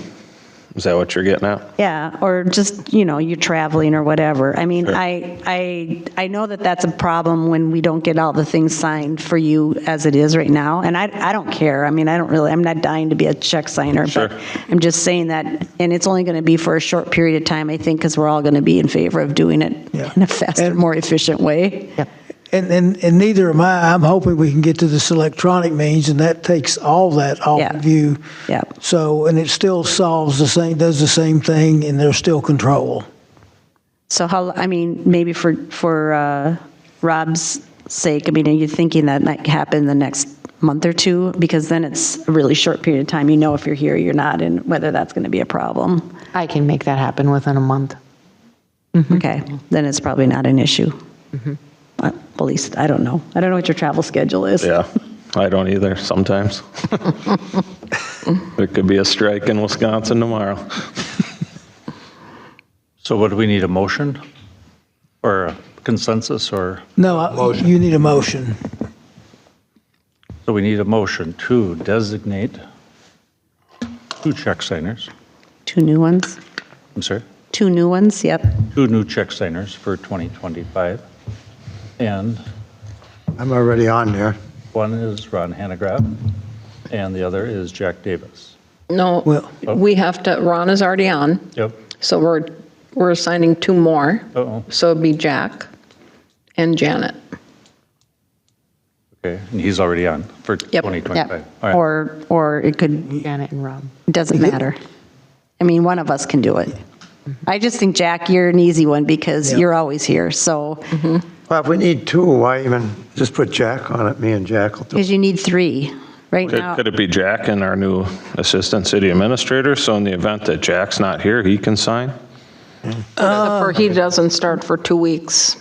I think given this is just a transition, I Yeah. would keep it with the Yeah. council members and Jack, but I don't think you want to No. have a majority staff. And he won't start till January the 13th anyway, so. Sure. Yeah. Because the control that Jack has described is you're approving the electronic checks when that occurs. So that's the control. Here you're doing it, you're approving it by signing. Yeah. All right, so let me take that all back and start over. Okay.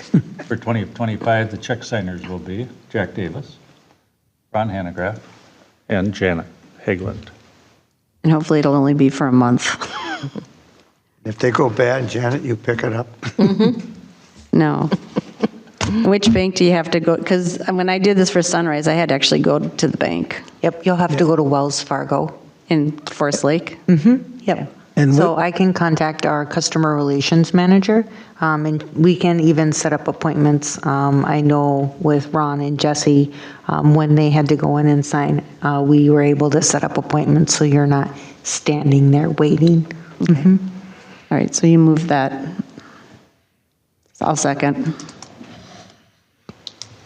Any other questions or discussions? I'll call for the vote. Ron, aye. Sue, aye. Janet, aye. Rob, nay. And Jesse, aye. And now for the good part, and obviously I'm the last person that gets to do the congratulatory message to the departing council member and the departing mayor, but I've got something to give. Go.